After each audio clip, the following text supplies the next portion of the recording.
The future of the earth looks nasty, because mankind will do everything evil and question its own continued existence. Translation by deepel.com. Edward Albert Meier, 13/May 14, 1949, Niederflachs 1253, Bülach ZH. Disclaimer: this is an unofficial translation and does contain errors. Even though I am only 12 years old, I am concerned with many things, including present and future world events, and in this respect I also have the possibility of foresight and therefore know many things in advance, which on the one hand can bring the future far in advance if the wrong way is acted upon. But on the other hand I also know with absolute certainty what will happen absolutely unchangeably. It may seem strange to many that I can already write like this at the age of 12,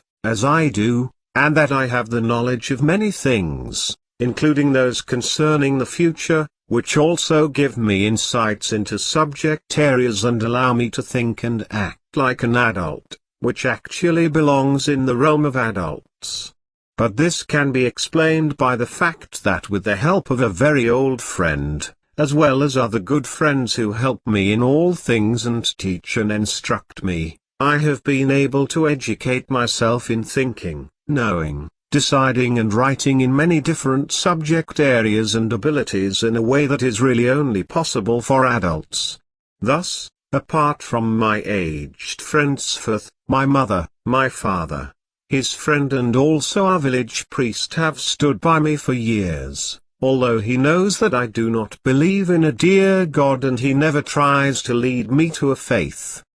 But there are also two of my teachers who help me, teach me and make me learn the German language better and better, and who always try to support me in sending letters, as they have now done in writing this prediction and sending it to newspaper editors and radio stations etc. all over Europe and the world. But what is now to be said corresponds to the truth as it will emerge in the future time through the guilt of earth humanity, which in egoism, lack of understanding and unreason will drive its mass up into the billions and bring the earth into distress and misery. The truth in this respect is hard to say, but it cannot be stated in soft words, for such would amount to lies and a deception. What the future of humanity will bring to the earth world emerges from very clear foresights and from far-sighted considerations which must be repeated several times and clearly and unmistakably state that in the coming times until far into the third millennium everything will inevitably happen as I have to describe it so that the truth will be spread and people shall learn from it.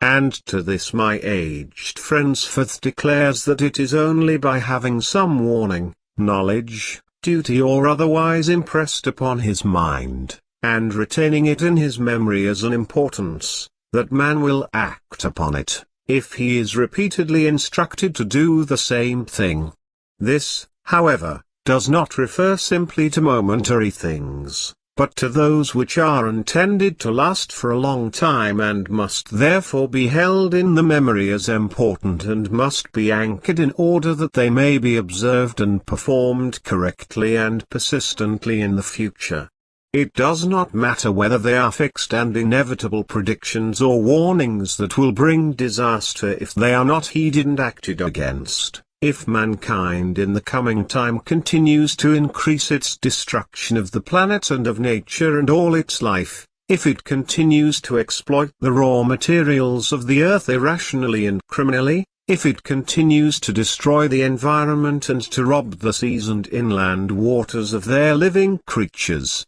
as well as the soil of the fields, gardens, forests and meadows etc., if it poisons, devastates, destroys the earth and its natural resources. If all this continues, then the atmosphere, the air we breathe and the climate will be devastated many times more than before by all kinds of disastrous poisonous exhaust gases. And this is especially true, as already mentioned, if the population of mankind continues to increase, For then all the waters and soils of the earth will also be poisoned and polluted in a life-destroying way, as will the whole of nature with its forests, meadows, fields, moors and all other areas.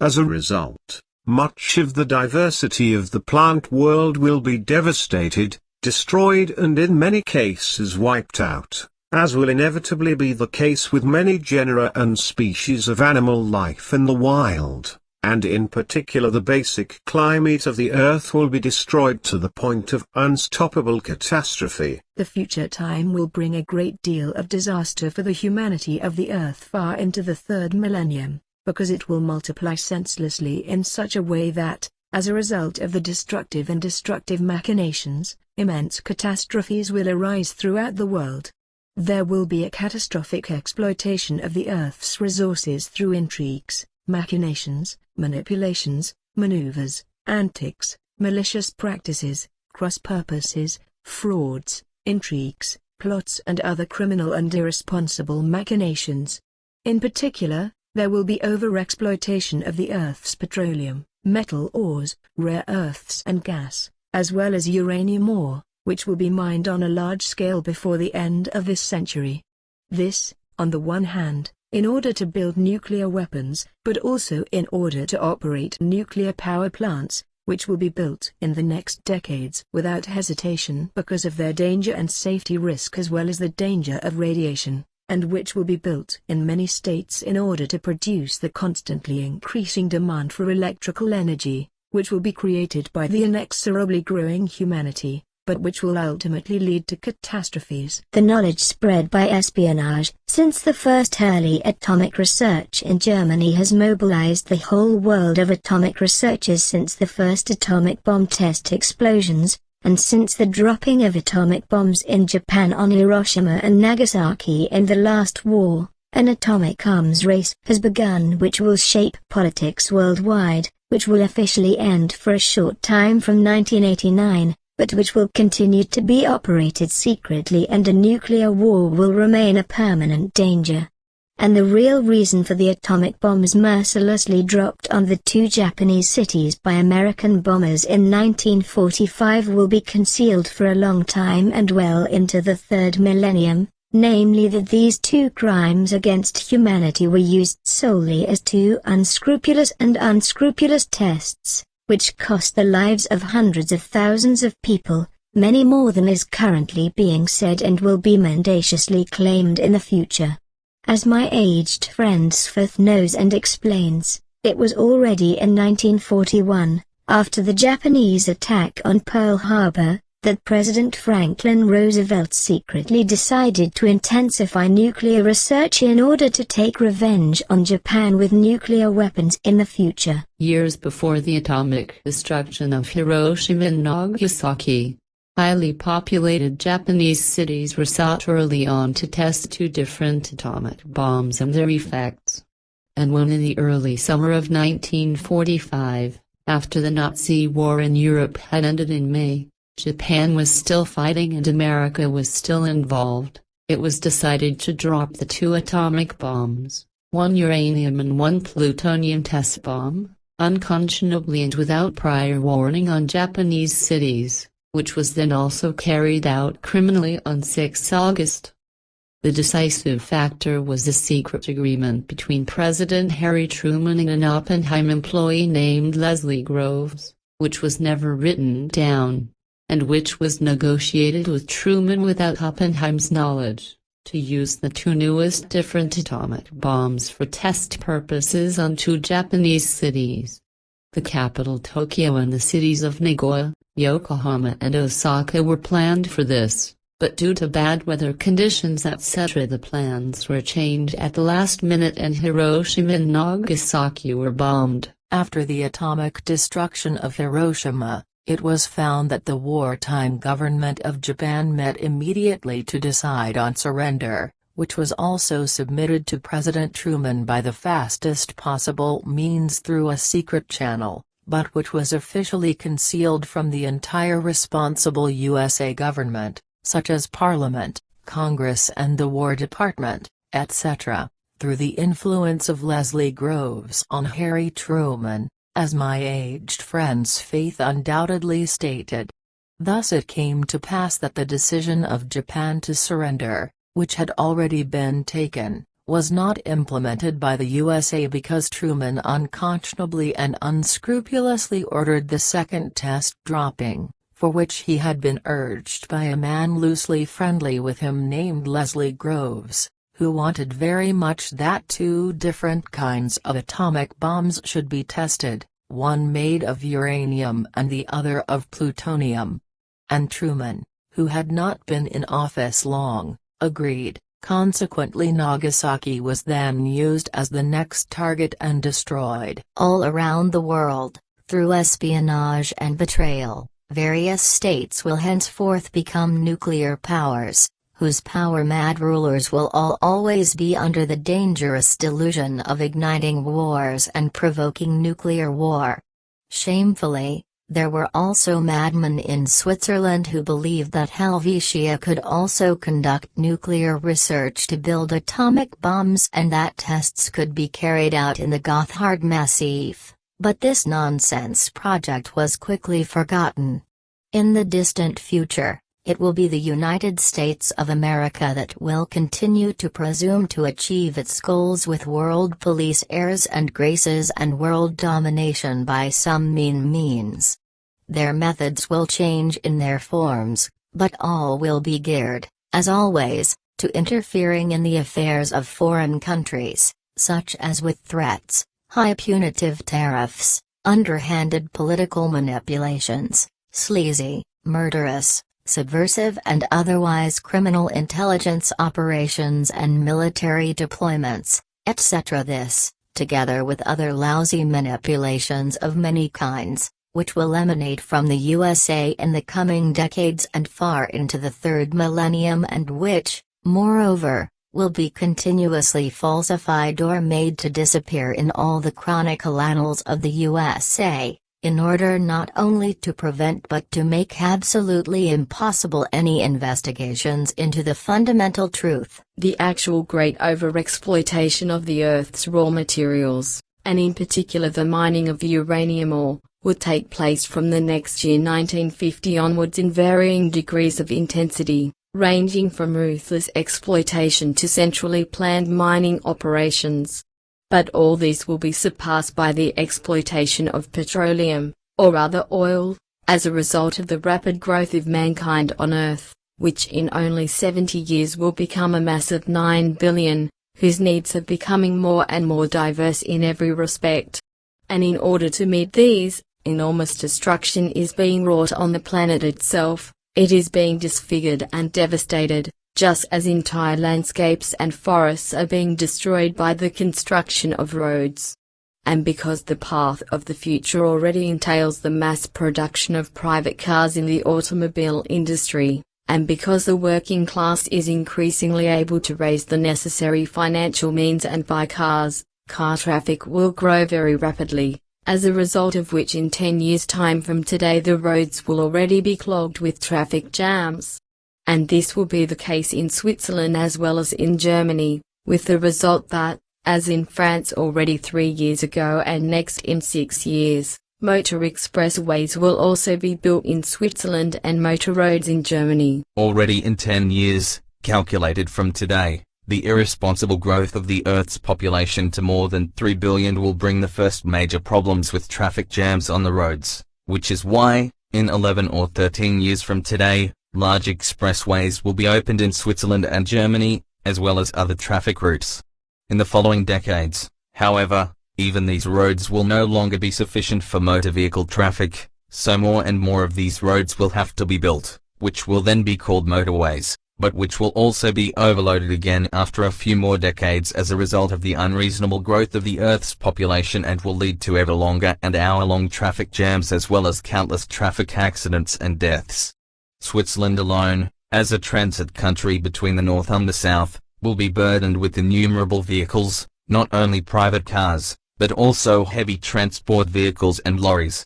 The Gotthard railway tunnel built between 1872 and 1880 will be useless for road traffic, which cost the lives of 199 people, including 4 miners, who had to live miserably in small dull rooms and sleep on rows of half-rotten straw sacks in the lousy quarters mainly prepared for Italian workers, who were shot by the police in July 1875 because they went on strike in G divided by Sen in order to receive 1 franc more per day in wages. In the future, a road tunnel will have to be built, with the construction of one starting in 21 years and finishing 10 years later. But even this tunnel will not be enough, because due to the irresponsible growth of the Earth's population, the total passenger and lorry traffic will also continue to increase, which will require not only a second Gotthard tunnel, but also a tunnel through the Great St. Bernard, but this will already be started in 9 years and finished 6 years later. Throughout Europe and around the world it will not be possible to avoid the fact that far into the 3rd millennium more and more residential buildings will have to be built by the irresponsibly growing number of people on Earth,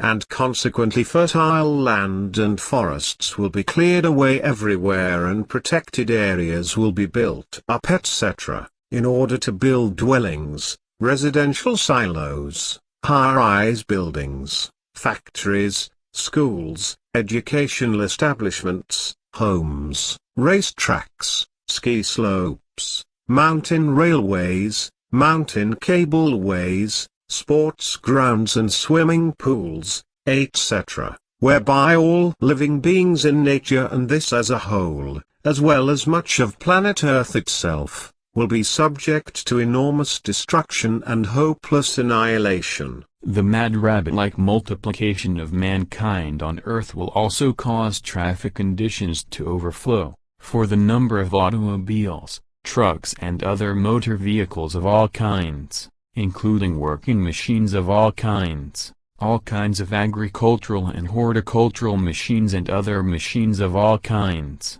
etc., which are driven by explosion engines, will become so rampant throughout the world that they can no longer be counted.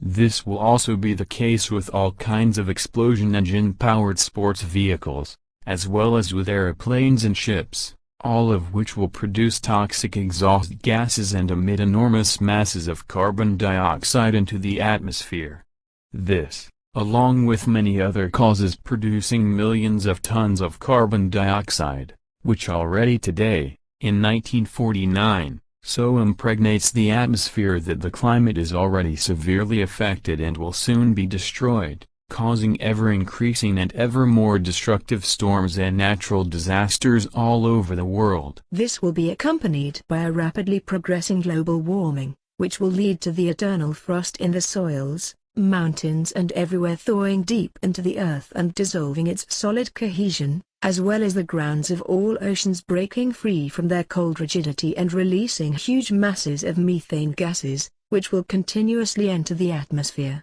This will also affect the climate and additionally drive it into a cycle of change and destruction, causing primeval droughts and cold spells all over the world and bringing much disaster, because the mass of Earth humanity will drive its own existence to the brink of destruction with its success.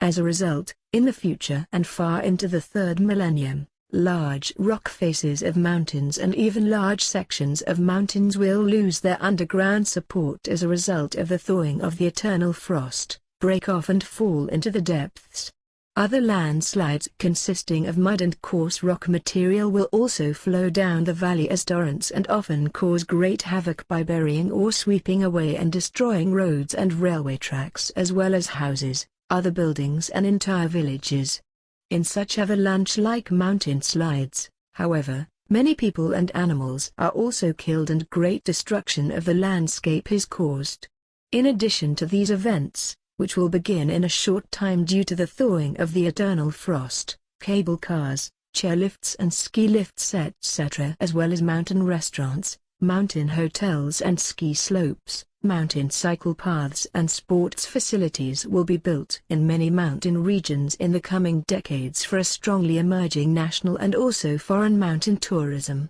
The result will be that in the future the mountain landscapes will be blatantly disfigured and destroyed, and the mountain animals, insects and birds will be driven out of their traditional areas. This will happen while many mountain areas will be completely polluted with rubbish up to the highest mountain ranges due to the careless throwing away of waste and rubbish of all kinds, especially plastic waste, which will pollute nature with toxins from the waste and poison many mountain soils and make them infertile for a long time to come. All of what has been said so far will result in the future, in addition to everything that will slowly but surely lead to the climate collapsing sooner or later due to masses of poisonous exhaust gases of all kinds, which are produced by the ever more irresponsibly overflowing Earth humanity, as well as to the entire planet being hollowed out and ruined by all kinds of destructive manipulations through the robbing of the Earth's treasures and,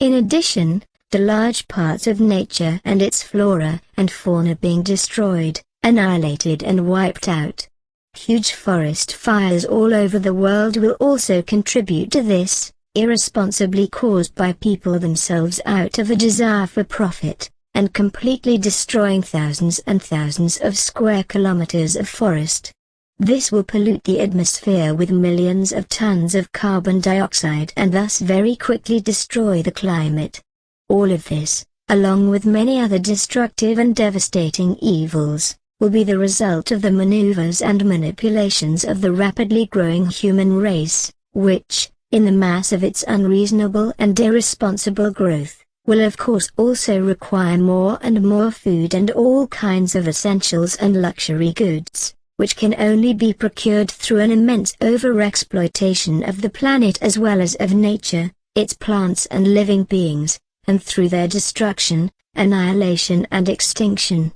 And these can only be obtained through processes that produce and release enormous masses of carbon dioxide into the atmosphere, which have a very harmful effect on the atmosphere, the air we breathe and the climate, as well as on humans and all living things in general. And the future will also be such that, as a result of the irrationality of Earth's humanity, the world's population will become increasingly overpopulated and more people will suffer hunger and starve to death in third world countries. This, while in all industrialized countries there will be a food surplus and many tons of food will be wasted every day and fed to the pigs, composted or carelessly thrown away. But in the affluent industrialized countries, begging for the hungry in the third world countries will become more and more obtrusive in the future, whereby the legally permitted begging organizations, which will often be religiously based, will enrich themselves under the guise of aid organization and humanity by diverting almost half of the begged amounts for their own activities and remuneration, while the remaining amounts will disappear in the countries in need of help in dark channels of the governments, etc., and the people in need of aid will be left to fend for themselves. The people in need of aid will only receive fractions of the collected aid contributions, if at all. And this will happen in the future in all industrialized countries, as well as in third world countries, which, because there will be no talk of birth control and contraceptives either today or tomorrow, will give birth en masse without any birth control, as everywhere else, from which people in the industrialized countries will not be excluded either. But it must also be said with regard to the starving in the third world countries that the starving are saved from death by donations, especially children, who then, when they grow up, act in the same way as their parents, namely by also producing many children, who of course will also suffer from hunger again, etc., and who must again be kept alive and supported by donations, medicines and all kinds of aid from the industrialized countries. And so this goes on endlessly and drives the growth of humanity ever higher, without anything being done to stop the masses of offspring who have more and more needs and require food and will demand all kinds of things. And all these things can only be produced and supplied by exploiting the Earth's raw materials and destroying nature, destroying its plants and creatures, exterminating them and polluting the atmosphere and all waters with poisons.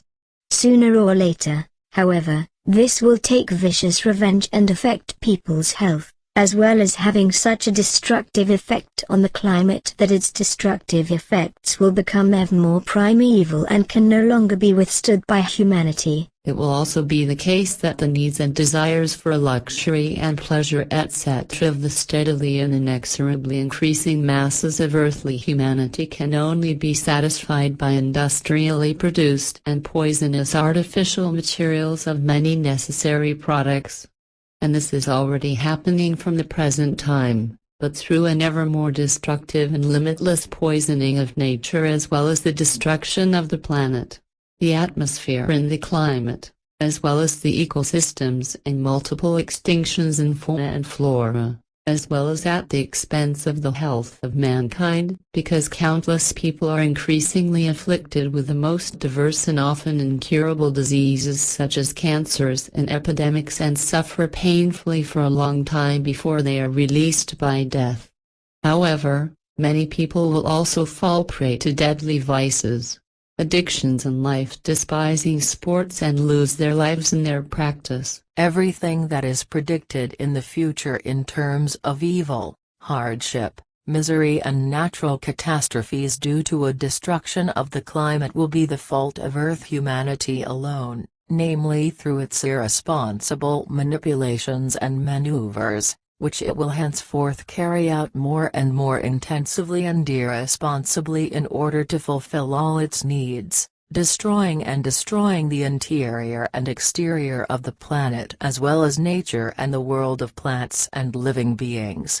And this will continue in the future until collapse, when neither the planet nor nature and its world of plants and living beings will be able to cope with the destructions, annihilations and exterminations and the entire degenerations of the numerically overflowing earthly humanity in every respect. But the harbingers of this will already begin in the coming years with severe natural and environmental catastrophes, as for example in December 1952 thousands of people will die in England as a result of an air pollution catastrophe. And as there will also be numerous nuclear catastrophes around the world, although the world's population will often not be informed about what will happen elsewhere in the case of such great events, which will take place, for example, in 37 years' time in the United Kingdom. However, the world's population will often not be informed about how it will be otherwise in the case of such major events,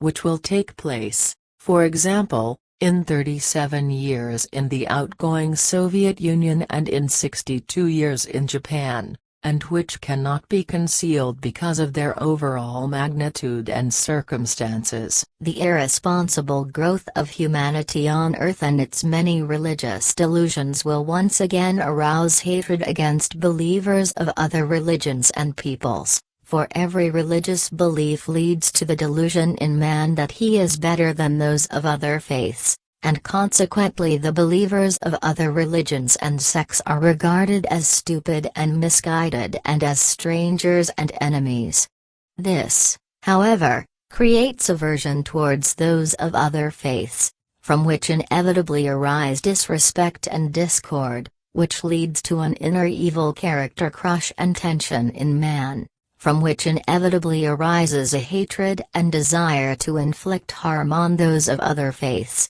This inevitably results in behavior that cries out for violence, revenge and retaliation against those of a different faith, whereby, as in ancient times and to this day, murder and manslaughter are practiced and wars waged, as well as horror and terror spread. All of this will again produce vicious bloody blossoms far into the third millennium, because in the future, as it already happened in ancient times, a new religious hatred will spread, which will also make itself felt in a political way. As in the shattered Nazi Empire, this will again come from Christians and their occultists as well as from the extreme and radical groups and organizations that emerged from them, and will again be directed against Judaism. This religious hatred will, however, very quickly spread to the believers in Islam in particular, as well as to other religious believers, and will just as quickly be joined by xenophobia and hatred of nations when streams of refugees from third world countries and war zones etc. break into the industrialized countries, and the refugees imagine that golden doves will fly to them in these countries. Due to the soon emerging groups of refugees, which will become large refugee flows the longer, the more, and especially in the new millennium, which will eventually encompass 250 to 350 million people in the whole world. In the future, descent will lead to many problems and even to murder, manslaughter, mass murder and massacres. Everything will degenerate and cause all kinds of evil through a newly emerging religious hatred, but also bring about deadly calamity, which will also cause destruction of religious sites, cemeteries and tombs, and this not only in the industrialized countries, but also in other countries. In addition to emerging forms of religious hatred, xenophobia and hatred of nations, various forms of political extremism will soon cause turmoil in many countries around the world. Governments will also come apart at the seams in the coming decades and well into the new millennium. This will soon be the case in England as calamities, inconsistencies, unacceptable and abominable behavior, divorces, and mutual falsehoods and hatreds will arise among various members of the royal family that will, in time, call into question the continuity of the family unit and even the royal house. The longer, the more, in the future times, the rulers will become more and more incapable of exercising a correct, proper and clean government, because basically the majority will only indulge in its degenerated power and mammon, while it will restrict its peoples more and more in their freedom with new nonsensical laws, ordinances, fines and decrees, etc. The situation is already coming to a head. All in all, the entire world situation is already coming to a head today and will continue to do so in the times to come, especially from the beginning of the third millennium onwards, to the extent of excessive misconduct and misgovernment by incompetent politicians and the ever-increasing inability of those in power to govern. The very emergence of a European dictatorship in 44 years' time, which will deceive the European states by guile and make them join it, will create revolt and hatred among their peoples against their own national rulers and against the dictatorship itself, and this will all lead to much ill feeling and disaster. Only too late, and many years later will the countries joining the dictatorship realize that they will have joined the dictatorship stupidly and carelessly, which is why they will then fight against the dictatorship and make efforts to regain their autonomy and independence. However, in their own countries, the stupid will try to prevent this just as much as the dictatorship leaders. Only Switzerland will remain free of this, but in the course of time even those stupid people who will be inaccessible to reason and politically insane in this respect will undertake great efforts to join the Europe dictatorship that is constantly more and more oppressive to the peoples. In this way, especially treacherous political parties will come to the fore, as well as groups and movements, such as the treacherous and stupidity-ridden student movement, which will be launched in 67 years and will first be celebrated as loving the homeland under a name such as Operation Freiheit, note figure, Operation Libero, founded on the 13th of October 2014 in Zurich, only to then reveal its true nature and in this respect make a strong case for joining a dictatorship.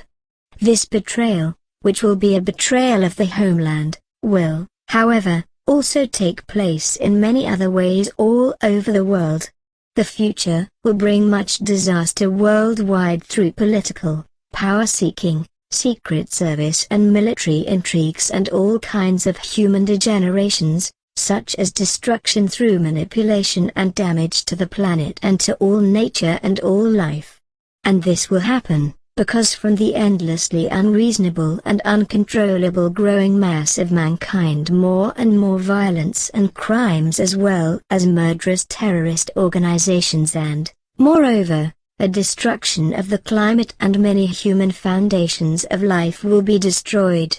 The father will kill the mother will kill the father, and the parents will murder their children, and the children will murder their parents, whereby murders in relationships will also become more and more frequent, which will be very diverse and relate, for example, to personal private relationships. And as my elderly friend Sfeth explains, relationship murders also result from an unpleasant exchange of words, from theft, misjudgment, planning, lack of control, as well as from excessive vigilance, hatred, revenge, greed, spying or jealousy, etc. But it will also be that in just a few decades similar and very vicious consequences within human effects and vendettas against those of other faiths will arise in Islam, and these will be carried into the future and far into the third millennium. Thus, in 45 years, a religious maniac from Saudi Arabia will be full of vicious hatred against the Christian world and especially against the United States of America, which is why he, like America, will have death and destruction spread worldwide through his terrorist organization. He himself, however, will remain in the background in safety, as criminal leaders always do in order not to risk their own lives. Consequently, they cowardly walk their henchmen through the fire, and these have to let their lives. But he will have numerous terrorist attacks carried out in several states, whereby, however, in connection with his violent criminal activities, numerous unpleasant world political events will develop which will cause great harm to humanity. From the land of the Afghans and from the hard-to-reach mountain regions, as well as from Pakistan, where he will remain hidden for years, he will then command murder, ruin, destruction and, in 53 years in the USA, thousands of deaths. Thus, in his Islamic religious delusion and hatred, he will have his terrorist network carry out a serious terrorist mass murder of civilians and thus of many people of other faiths and above all of Americans hated by him, on whom he will also take revenge for personal defeats. This will undoubtedly happen according to a clear foresight, because numerous other murderous terrorist organizations will also form around the world, so also in the country of the Afghans and in Arabia through an Islamic religious delusion and through a desire for revenge against the Western world, especially as a result of the hatred of individual Islam fanatics. The hatred will be directed especially against the United States of America, which, in its desire for world domination, will also invade Arabia and plunge the Middle East into decades of chaos, and in 70 years will also include Persia in its criminal machinations. The American terror and the influences arising from it, which as always have religious backgrounds, as well as intrigues, acts of torture and murder and many inhuman degenerations, will be no less than the American military and secret services in their personal degenerations and on behalf of the rulers perpetrate all over the world. Consequently, they will act in the same way as the religious sectarian criminal organizations themselves, which will arise, for it will be, as elsewhere, that a serious murdering, destroying and dangerous as well as worldwide terror and crime organization will also develop in the Middle East. This organization will commit thousands of murders and human hardships, tortures, massacres, rapes and destructions and unparalleled degenerations, despising every human life, and will spread misery, horror, suffering, doom, terror, blessings and destruction as never before in such a way in any wars etc., not even in the NAFTA. Not even in the Nazi war, which did not know the coming human degenerations, as these will happen in 50 years' time through the religiously delusional organizations of terror and crime that will arise in the land of the Afghans and in Arabia. These terrorist organizations, which spread terror and many crimes, will each be under the leadership of a madman, one of whom will proclaim his religious sect as a state, but which will become a terrorist sect with many tens of thousands of members from all over the world and will spread mischief and create terror far into the future of the third millennium in Arabia and also in other countries of the world, including Europe, America, Russia and Asia.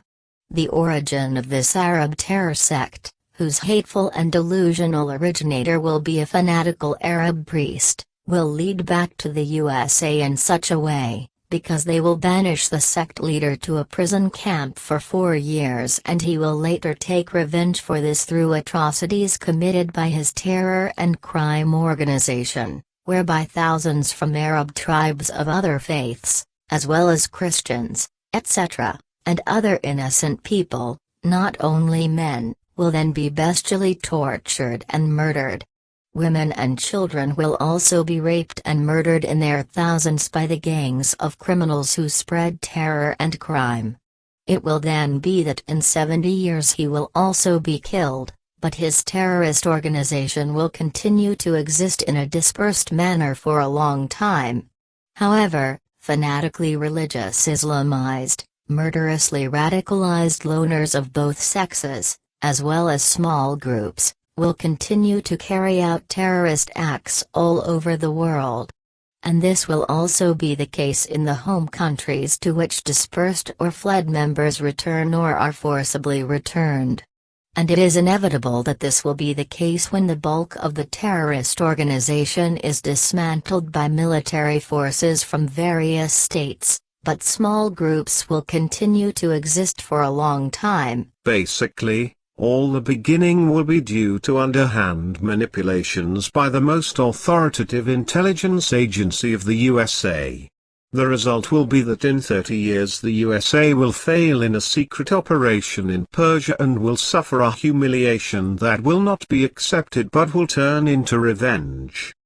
The consequence will be, which will be kept secret throughout all branches of government and in the secret services themselves, as well as especially from the incumbent president of the USA and his successor, that an intrigue will be set up by 6 vengeful secret service agents on their own initiative, resulting in a war between Persia and Iraq from 1980 to 1988. This war will end with very high human and economic losses on both sides, but neither side will emerge victorious and the end will be a ceasefire. This, however, will be reason enough for the next president of the USA, who will succeed him in 40 years, to invade Iraq 2 or 3 years after his inauguration through lies and deceit and also on behalf of the UN Security Council, which was founded in 1945, and to wage a war which will be justified by the need to liberate Kuwait, which is to be incorporated into Iraq by the order of the Iraqi dictatorship.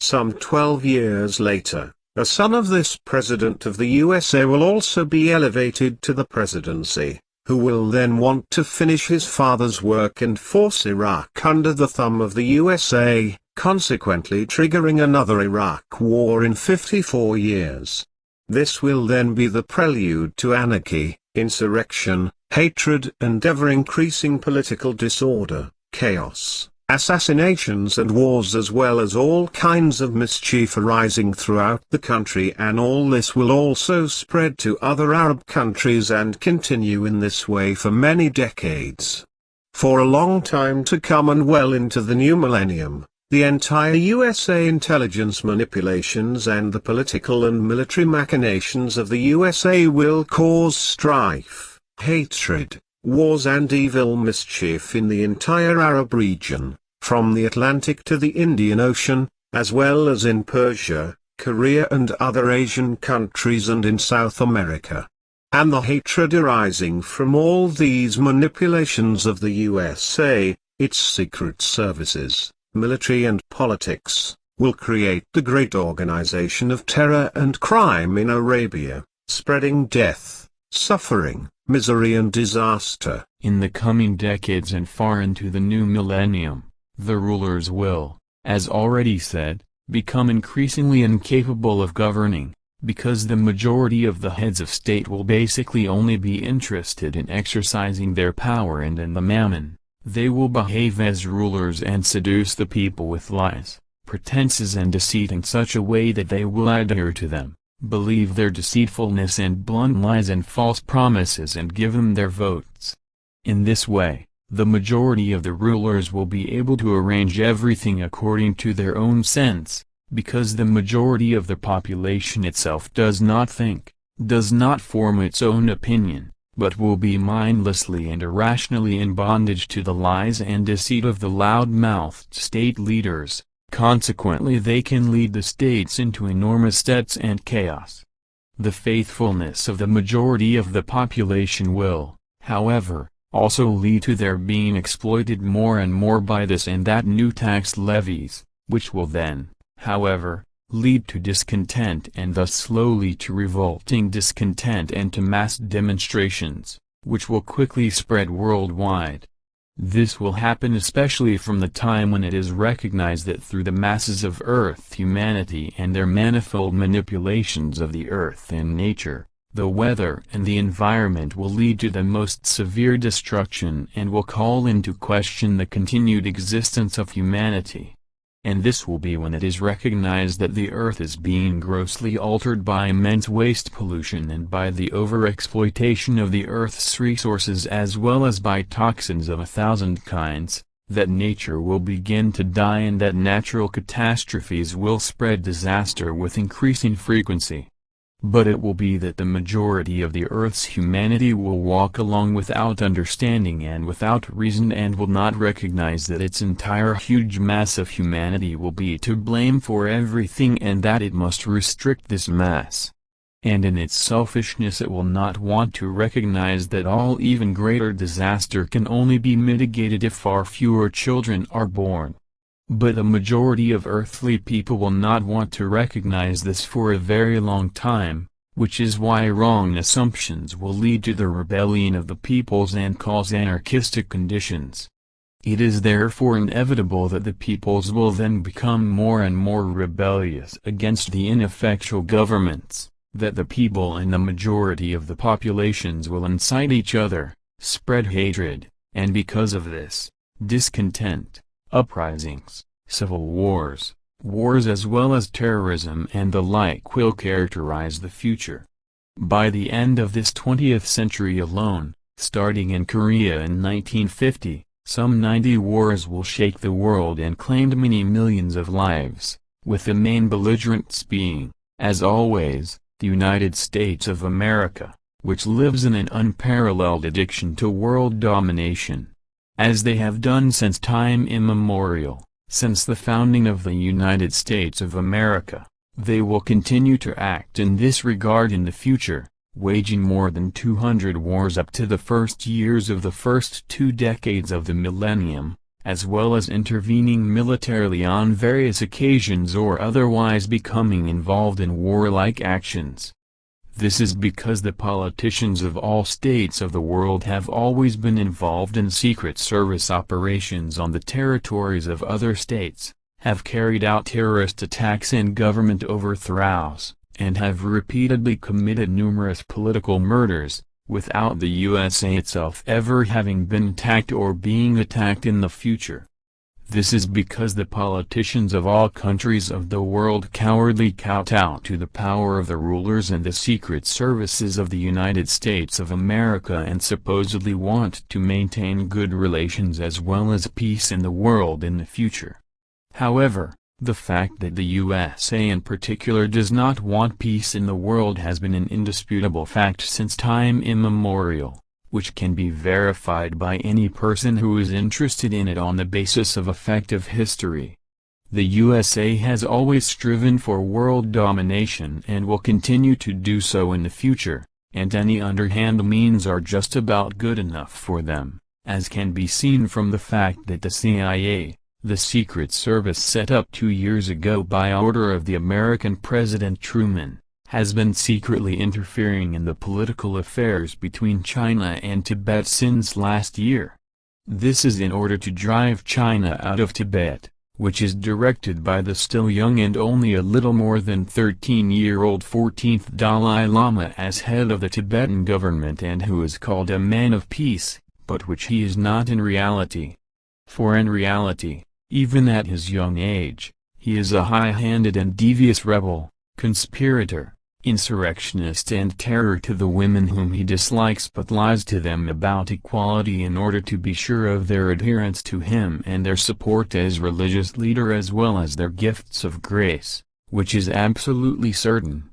Contrary to his hypocritical actions, he is already a hypocrite at his present young age, and when he grows up he will be a man of discord, falsehood and misogyny, like others and also the Panchen Lamas before him.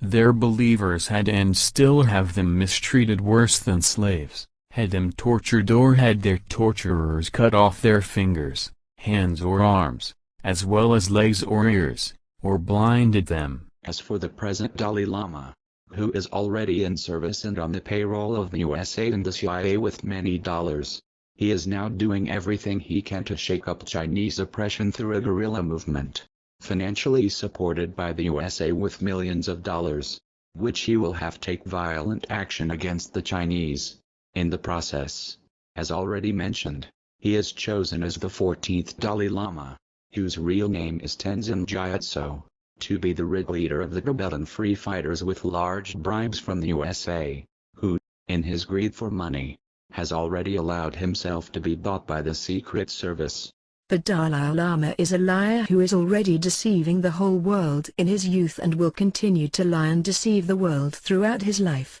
as very clear forecasts clearly prove. He will do everything in this respect and try to present himself as a peaceful angel, but in reality he is a wolf in sheep's clothing and will be jointly responsible for all the violent riots in Tibet that will continue well into the third millennium. He will stop at nothing, just as the entire criminal Nazi regime in Nazi Germany stopped at nothing. So everything will be completely different from the Dalai Lama, and Tibet-friendly propaganda worldwide and all lies and deceit will be carried far into the future. But many things will also change in Tibet when the Dalai Lama, who is still young and selfish today, will flee to India and then to the West in 10 years' time and consequently leave his believers in Tibet in the lurch and far behind him, and he will live a good and lying life paid for by stupid believers in foreign countries until old age. And in all respects, even after his flight in 10 years' time, he will live carefree on large donations and tributes from his stupid believers and other godly followers, as has been the case with all religious leaders since time immemorial and will remain so for a long time to come. And this will be the case everywhere, be it in Rome with the popes of Catholic Christianity, or be it with Protestant Christianity and all the other world's largest religions or world religions such as Islam, Hinduism, Buddhism, Taoism, Sikhism and the Jewish religion, but also with other sects such as Baha'ism and Confucianism, etc. There are also many different sects, such as the Jehovah's Witnesses, Evangelicalism, the Mormons and many others in Christianity alone, but there are also masses of others in all the other main religions, who will be joined by many more in the times to come, well into the third millennium. Religions are sects like all religious groups, and they all try to catch people as believers with certain methods.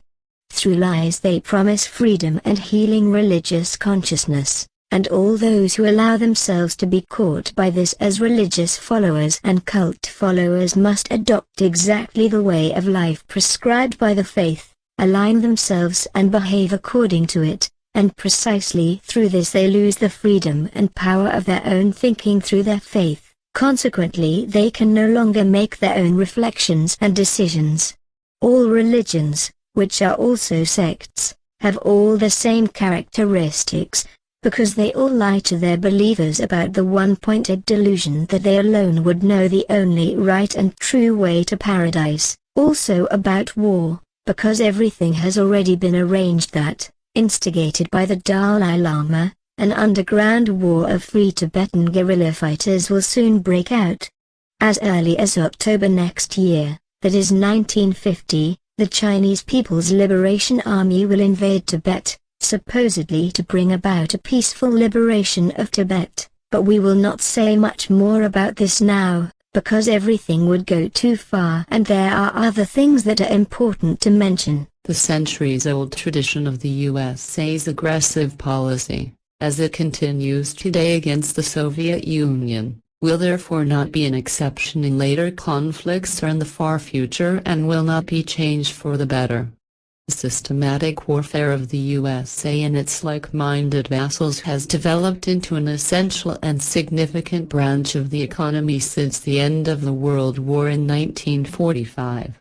This also applies to the arms industry and the financial and investment industry, through which the USA earns countless billions of dollars from wars and armed conflicts, as well as through arms exports, which are criminally used to wage wars again, through which the USA will earn billions more. Since its foundation, the United States of America has been aiming at destabilizing all states of the world by intrigues, wars and insidious Secret Service actions, political murders and political games in order to annex them by acts of war and to gain world domination in this way.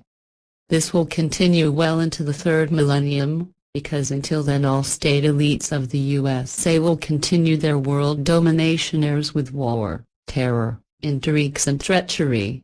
In the process, as has been the case since time immemorial, the Soviet Union in particular will continue to be targeted for incorporation into the USA, whereby the leaders, as always, will involve the US-American people in wars and terror and countless people will die. Although the people want to live in peace and have nothing to do with anything, except for those fools who will approve of and accept, as always, all the mischief of those in power. As from time immemorial, the descendants of the immigrants from Europe to America have remained warlike and hostile to the Great Eastern Empire, which today is still called the Soviet Union, but in 40 years will again be called Russia. And because the leaders of the United States of America will stick to their fixed megalomaniac plans of world domination well into the third millennium, the whole world has every reason to worry. This is because, although the last World War ended a few years ago, the leaders of the USA will stick to the plans of subjugating the Soviet Union, though they will not be able to realize their efforts to do so. Nevertheless, the danger of war against the Soviet Union will always emanate from the USA, as it will after 40 years, when the old name of Russia will be brought to bear again. Therefore, the USA will continue the war against the Soviet Union in a suppressed manner, always threatening an outbreak of open war, which could be carried out with nuclear weapons, because the Soviet Union will also detonate its first atomic bomb this year, on 29 August. Such a war could be the end of humanity, whereby this danger will remain for a very long time, because the leading powers of the USA will continue to live out their obsession with power and world domination for a long time. And if such a final war were to come, it would be just another item on a never-ending list of many acts of war perpetrated by the USA. Without a doubt, it can be said with good knowledge that the United States of America is by far the #1 terrorist state on earth. However, it is not the US-American people, but its power-obsessed, world dominion-addicted leaders, through whose fault, since the end of the last World War in 1945 until only the third millennium, about 16.7 million people have been killed by worldwide intrigues and wars etc. of the U.S. Secret Services and the U.S. government, which, however, U.S. statistics and world statistics deny and will quote much lower figures. But also in the new third millennium, the USA will continue its war lust and its world domination addiction just as uninhibitedly as also its dirty plans against the new Russia, which will emerge from the Soviet Union in 40 years. so the USA will unrestrainedly continue what it has already started at the earliest times, namely to wage wars and to integrate other countries into its power structure, which will also be in Arabia twice by father and son of two power-obsessed and lying U.S. presidents a few years before and after the millennium change. Just as there was a dispute between England and the American colonies when the USA was founded in 1776, which led to the American Revolution, but which then led to the Declaration of Independence of the United States and thus to the founding of the United States of America. Descendants of immigrants from Germany determined everything that happened. And that is the way it has been until today and will remain so into the future, so it will be rare that descendants from other countries will form the governments of the USA. And if that is the case, then all-around descendants of German immigrants will steer the governments in the background, in the same sense as their ancestors did in Germany. Through these descendants, the old desires and hatreds of many people of German origin have been and will be carried on, just as these degenerations have been harbored in Europe since time immemorial against the old Russia and have been taken over and carried on in the U.S. system of government, but have been preserved up to the present time and will be carried on in the future. And this corresponds to a fact that has never been recorded in writing by all German and U.S. authorities, chronicles and media, and has been kept secret from the public and shall never be known. Just as the dictatorship of world domination of the United States of America will continue to spread and force the annexation of other states through wars, terror and secret service underhandedness, its criminal manipulations will spread more and more across the entire globe.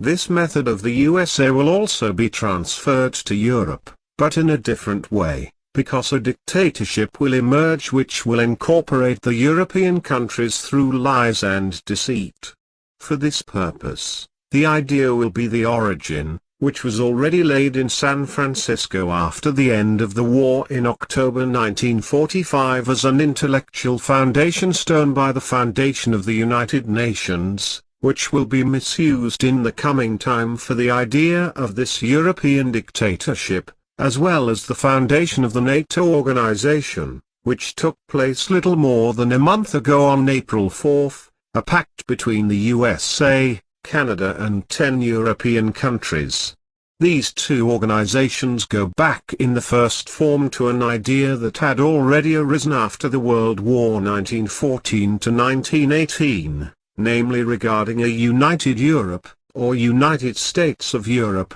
as Winston Churchill called it in September 1946 in his great speech at the University of Zurich. In 1950, that is, next year, the dictatorship in Europe will find its very first basic outline, namely through the foundation of an economic and political union of the European countries to secure lasting peace, which will be called the European Economic Area or something similar. From this, in the course of time and through the foundation of further branches of political organization, the dictatorship in Europe will fundamentally emerge, which will inevitably arise and have its seat in Belgium. The foundation of the dictatorship in Europe will come about under the well-thought-out, secret and decades-long, pre-planned cloak of lies of a supposedly peaceful, uniting union of all European countries under the lie of a peaceful and uniting union,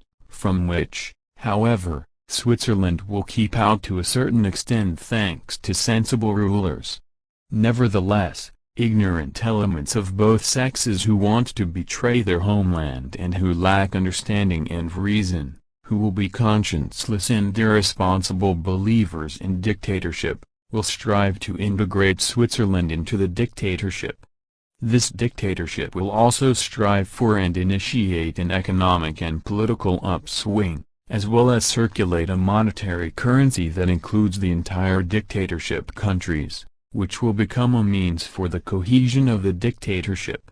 In this way, The European peoples will be lulled into a sense of security and will not rebel, but will unhesitatingly and stupidly join the dictatorship, allow themselves to be subjugated and believe themselves to be a European community. But everything will only be a sham and a lie and a deception, because this dictatorship, which will correspond to a completely new form, will not be recognized as such at first due to the carelessness and stupidity of the people. The realization will only awaken when it is perceived that the states and populations are more and more restricted in their freedom and dictatorially directed and harassed by the dictatorship with disadvantageous tighter measures, laws and decrees etc. It will also be inevitable that the dictatorship will be replaced by the dictatorship of the people. It will also be inevitable that dictatorial mismanagement and financial exploitation of the member states of the dictatorship will take place and lead to the member states falling into extensive debt. Furthermore, as a result of the dictatorial mismanagement and as a result of the tremendous growth of the Earth's population, an unprecedented unemployment will spread throughout the dictatorship in the millions, whereby crime and violent crime in many ways will rise very quickly to heights as never before. These conditions resulting from the manipulations of the dictatorship will bring hardship and misery to large parts of the population, which will also lead to many suicides, because many people will fall into bad financial and social conditions and will only see a solution in suicide. This, and many other things, will cause unrest and discontent in those parts of the populations that will begin to think and realize that this alleged union will not correspond to such a union, but to a dictatorship to which they will have become slaves. Therefore, those parts of the population in their respective countries will begin to resist it who are able to awaken their intellect and reason, recognize the truth and will therefore endeavor to induce their government to leave the dictatorship. The dictatorship, however, will stall those willing to defect for years through negotiations and thus force them to remain in the dictatorship for a long time, with the intention of creating a negotiation fatigue through long negotiations. And this will only serve the purpose of shaking the intention of the people concerned to withdraw from the dictatorship. This, then, in this way, while all the ignorant and unintelligent in all the countries belonging to the dictatorship, in their stupidity and lack of understanding and reason, will neither recognize nor be capable of recognizing the true reality and will not recognize the truth. However, long years will pass before the people or major parts of the population revolt.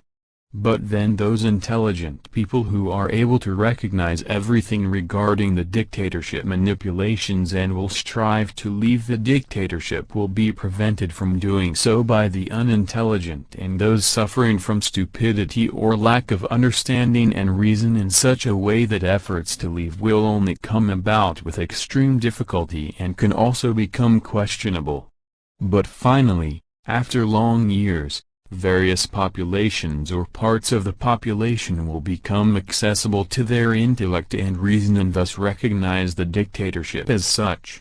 This will then be the reason and the time for rebellion and partly also for applications to leave the dictatorship, which, however, will cause unpleasant differences of opinion with the unintelligent, stupid and senseless part of the population that then wants to remain in the dictatorship. This will also lead to the resignation or removal of state leaders, as well as to quarrels and possibly to fisticuffs etc. in the plenary halls. Out of the dictatorship, which will inevitably emerge as such in 45 years and will be called a union through lies and deceit, it will result that in all the dictatorship-dependent states, government incompetence will increasingly come to power. These puppet man figures, dependent on the dictatorship leaders in Belgium, will mismanage the affairs of state in their own countries in such a rotten way that unrest will arise in the populations of the dictatorship member states and ultimately there will also be deaths. This will also be the case more and more often in other countries around the world and will become worse and worse, because more and more people will be born into the already too large mass of humanity on earth, and the masses of dissatisfied people will increase year after year. This is especially so because,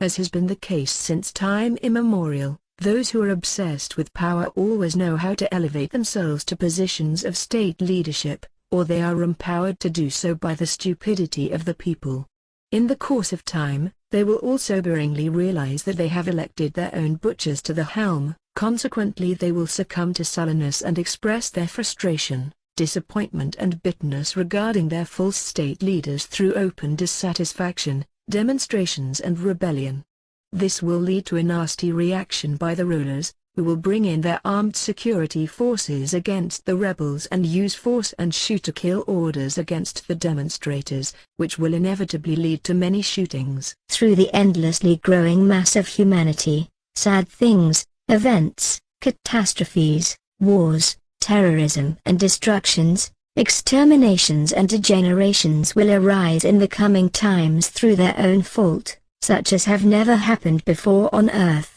Even in the worst times of catastrophes, etc. An ever-increasing religious sectarian delusion of faith will in future force a complete falling away from reality and renunciation of truth, as well as the true knowledge of the fact that not a God, but creation as universal existence has created everything and everyone. Due to the ever-increasing religious sectarianism, which will spread more and more in the future and thus gain more and more followers among the inexorably growing majority of earthly humanity, and thus among the naive populations of all religions, and this will become more and more fanatical, people will become more and more incapable of using their own intellect and their own reason. And this will be especially so, as it has been since time immemorial, because every religious faith and sectarianism stifles and denies people's very own thinking and defames it with primitive, stupid, illogical and imbecilic, sectarian idioms and disparagingly defames and degrades the personal honor and dignity of the individual. And such primitive sayings, which have a sectarian enslaving and fear-producing effect on the believer, are many, such as man thinks and God directs, or the Lord will sort it out, etc. In this way, however, fear is hammered into every believer that he is under the care of a God and that he does not have to think for himself, but must leave this to his non-existent God, who will not let him be mocked or punished if his alleged laws and commandments are not obeyed. Through all these fairy tales and the confused belief in God, man and his masses are controlled by religious and sectarian superiors and made believers in a non-existent God, regardless of which religion and sect the individual and his masses belong to. Many of these sect leaders are wolves in sheep's clothing, starting from the lowest preachers up to those who wear the highest orders and equate themselves with their imaginary and non-existent illusory God, such as the Pope in the Catholic Christian world. In addition, today, on May 13, 1949, I have the prediction to say, as a partly experienced foresight, that to the day exactly in 32 years and thus on the 13th day in the month of May, a Slavic Pope, who at that time will lead his ferula in the Vatican, is to be assassinated, but that he will survive the attempt on his life, seriously injured. The assassination attempt, however, will not be made public with regard to the reasons, but will be concealed by the Vatican and dealt with internally, as such things and many others have been handled in this way since time immemorial. Basically, however, everything will be directly related to this, as other popes have done in the same way since ancient times, and it will happen even worse in the new times, because this pope will also engage in massive state political activities as a bishop in his homeland. He will do this while secretly building up a political organization in the background, but will then put a special leader in front of it. Even at this early stage, he will unlawfully pour large financial donations entrusted to him into this organization in order to strengthen it and one day be able to overrule the state system that does not suit him. But if he is elected Pope, he will on the one hand, together with the Vatican Bank, be involved in laundering drug money, but on the other hand he will be urged by the organization in his home country to continue to support it with money from the Vatican Bank. But he will not do so, which will have serious consequences over time and ultimately claim the lives of a young woman and a man nicknamed the Banker of God. What will happen in the Vatican Bank in terms of criminality and fraud, will also happen worldwide in similar and also in other ways in many governments and in all forms of economy. Consequently, everywhere the UN right will be acted upon, as also in many kinds of fraud, and financial profligacy will be practiced in many ways and in all forms of economy, and consequently there will be fraud, financial profligacy and extensive debt-making, for which in the times to come open advertisements will tempt and drive the people into debt, so that banks and other financial institutions can enrich themselves to an ever-increasing extent.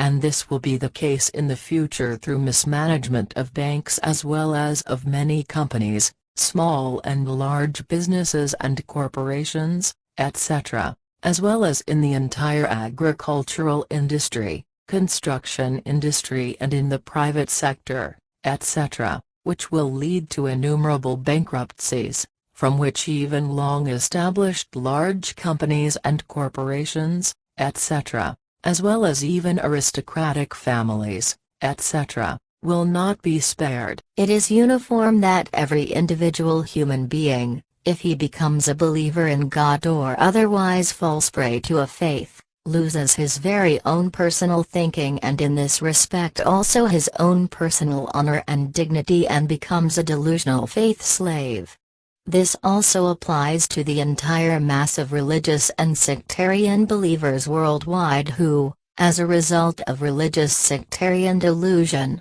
have long ago lost any relationship to truth, reality and all creation and will also lose any relationship in this respect in the future. Thus, every believer loses the sole truth that only the universal creation consciousness is the only true reality and truth with all energy and power. Consequently, only this universal creation consciousness has brought about the creation and existence of the universe and everything that exists in it, but never a non-existent deity. And it does not matter whether an invented religious sectarian weak-sense fable with a non-existent sun is fabricated, or whether some other confused man-dumbing fairy tale of faith is exalted, which clouds the brain of one or all believers in general and causes intellect and reason to atrophy.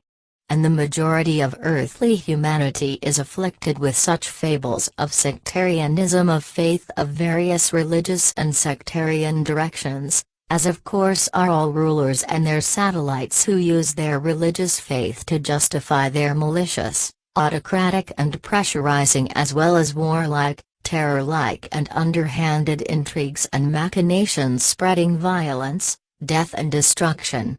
And it is a fact that the more the rulers and their consorts are faithful and God-fearing, as well as the believers of the populations, the more maliciously, violently, consciencelessly and inhumanly they allow their darkest, worst and most depraved character traits and character unvalues to come to the fore freely and viciously. This is especially true when something does not suit them, is contrary to their opinion, a louse crawls over their liver or they are attacked in some verbal or physical form.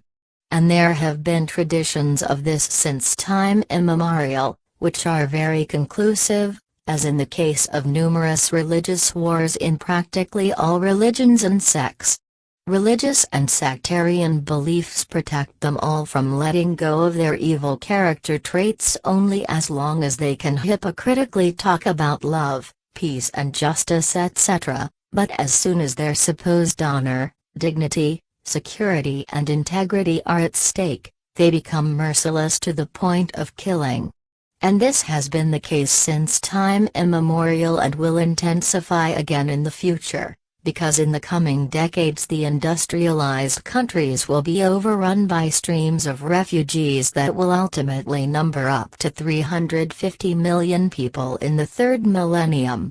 Especially in the dictatorship emerging in Europe, big-mouthed rulers who are incapable of governing will be guilty of this, especially an incapable ruler who is obsessed with religious faith and power, who will do some good but a lot of bad and who will support the dictatorship emerging in Europe. But all the rulers, who will be loud-mouthed and incapable of governing, will outdo each other in inventing stupid and useless bogus solutions, but in their stupidity and incapacity to govern they will not find the only right way, which would then have to be taken at the time when the flood of refugees will arise. This woman will also create the cause for huge streams of refugees to enter the dictatorship states of Europe, especially from war zones in Arabia and from distressed states in Africa, whereby many of the refugees, many of whom will only pretend to be refugees, will contribute greatly to the increase in crime and violent crime. This will inevitably lead, as was already the case in the Nazi Empire, to a renewed spread of racial hatred not only in Europe but worldwide, but especially in the new Germany. This will be the case in particular through the new Nazi movement that has already arisen after the end of the World War 4 years ago, which, however, has obviously not been noticed by the supreme government of the Allies, which took over the post-war rudder on June 5, 1945, and which can therefore spread unchecked and will exist far into the third millennium and make a nasty noise about itself. This extreme Nazism will also spill over into other countries, but will spread especially in the United States of America and in the Soviet Union and later in the new Russia. In addition to the new Nazism, the emerging dictatorship in Europe will flood all countries connected to it with refugees, especially the new Germany. This will result from the unreasonableness and stupidity of a God-believing and power-obsessed woman who, as a naive, unwise and, in terms of intellect, weak leader of Germany, will be incapable of perceiving reality and truth. She will also be so limited in recognizing and assessing the future consequences of her decrees and actions that she will create an ill-considered and continuous refugee system with streams of refugees lasting for years, which will eventually lead to millions of real and false refugees of all dispositions and from all over the world arriving legally and illegally in Europe, led by paid criminals who will enrich themselves through the refugees by dragging them along dangerous escape routes to Europe for a large fee. The emergence of refugees, especially after the turn of the millennium, will have very negative consequences that will last long into the third millennium and turn Europe into a mixed human culture that will also spread to all countries of the dictatorship. The masses of refugees will also give rise to various criminal groups, namely family gangs and organized extended family, clan and kinship gangs, which will have a widespread effect, especially in Germany. But in the future, in the whole dictatorship, and again especially in Germany, a blatantly emerging drug trade will cause a lot of mischief, as well as homicides and murders, blackmail, human trafficking, kidnapping and robbery and acts of violence of all kinds. In the future, fornication will enter society as an official and taxable trade, while crime will flourish more and more, such as burglaries and kidnappings and related extortions. Protection rackets etc. based on the mafia system will also become more prevalent in the future, especially in Germany, whereby many criminals and crimes and even violent crimes can hardly be solved and punished by the police and the courts, if at all. Consequently, in the coming times and in the third millennium, a widespread trade in weapons will lead to many of the law-abiding population obtaining firearms, both legally and illegally and secretly, just as many criminals and violent criminals will do. In the new millennium, people's fear of a sharp increase in criminality, violence and crime will lead to many of the righteous people in Germany, as well as in Switzerland, acquiring weapons. And this will be especially the case in the future when a refugee system arises, caused by a mad power-obsessed German government, which will cause many deaths on the escape routes, both on land and on the Mediterranean Sea, which is to be crossed to Europe on unfit boats overcrowded with refugees. In the new millennium, the emerging dictatorship in Europe, especially Germany, will have to deal with hundreds of thousands of refugees. Among them will also be criminals, violent people and criminals, resulting not only in social problems, but also in crime, violence and criminality on a large scale and constantly increasing, which can hardly be dealt with any longer. This will also result in the spread of xenophobia, racial hatred and religious hatred, which will lead to serious problems and give rise to vicious hate-mongers who will not only demonstrate, but also act in a contemptuous and violent manner against legal and illegal refugees. Criminal clans will form from unrighteous refugees of the most diverse origins and peoples and turn Germany into a state in the dictatorship of Europe, in which the hard-working population will be harassed and exploited by crime, violence and crime as well as by the government and the authorities. Against this, however, neither the incompetent state leader nor all her co-rulers will do anything tangible to counteract it, because they will all guard against it in cowardly fear, because in the future they will be threatened of their lives by various political criminal groups. Consequently, they will find it difficult to take consistent action against these gangs and groups, who will then, however, murder rulers despite the personal protection.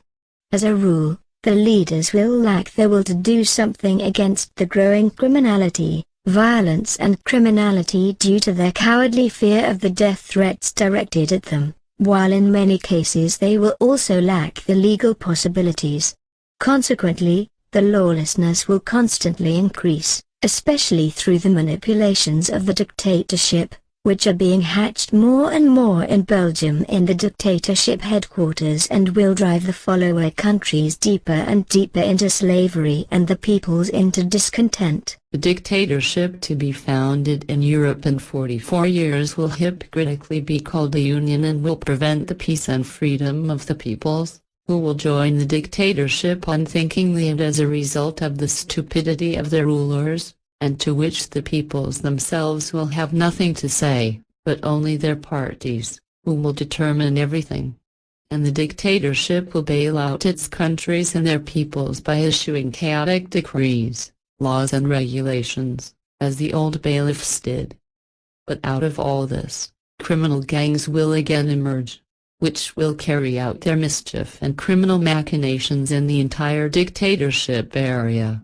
In this respect, among other things, a far-reaching and all-encompassing crime of shifting goods will develop, whereby the operators of this criminal shifting of goods will already in the second decade of the next century annually scam about 100 billion of the dictatorship currency that will be put into circulation at the beginning of the 52nd years of today. These criminal activities will take place in a newly developing crime of shifting goods, whereby in the entire dictatorship area or in all countries affiliated to the dictatorship, fictitious companies will be set up and goods of all kinds will be shifted back and forth from country to country. There will be practically nothing that will not be used in this way to get around all the correct state-related tax levies, whereby billions in profit will be scammed in this criminal way. This is precisely because neither profit and income taxes nor taxes on the turnover of goods are paid, which in future times will be driven ever higher by authorities and states and for which new types of taxes will be invented again and again and the populations financially exploited. The background to this will be that the state leaders in state administrations will be incapable of handling financial resources and will squander them as a result of their inability to manage finances and will also continuously incur immense debts in the name of the municipalities, districts, cantons and the state, as a result of which the mountains of debt will accumulate into large billions. But what now goes hand in hand with the disregard and detachment from the natural creative laws by the religious sectarian faith, the whole thing will become the worst of all evils of the times to come. It will be true that many believers in religions or sects will officially give up their religion or sect, but they will nevertheless remain slaves to their dogmas and forms of belief and preserve them, which is why they will continue to neither observe nor obey the natural creative laws. So the earthly people, who are ever increasing in number and overpopulating the earth, will prefer not to turn to the real and not to reality and its truth, but to everything that will bring harm and destruction to the earth, to nature, to the world of plants and living beings as well as to the atmosphere and the climate. Countless people will turn to new technologies and make themselves slavishly dependent on them, whereby a special and very refined and ever more refining electronic technology will already emerge in the next few decades. This electronic technology will be an extended branch of electrical engineering, which will be developed especially by the use of apparatus, devices and sensors etc. with electron tubes, photocells and other as well as similar things etc., and in the further future will be driven to undreamt of heights and refinements. And this electronic technology will become such that in a small device the size of a thimble the entire acquired knowledge of mankind since its origin will be stored.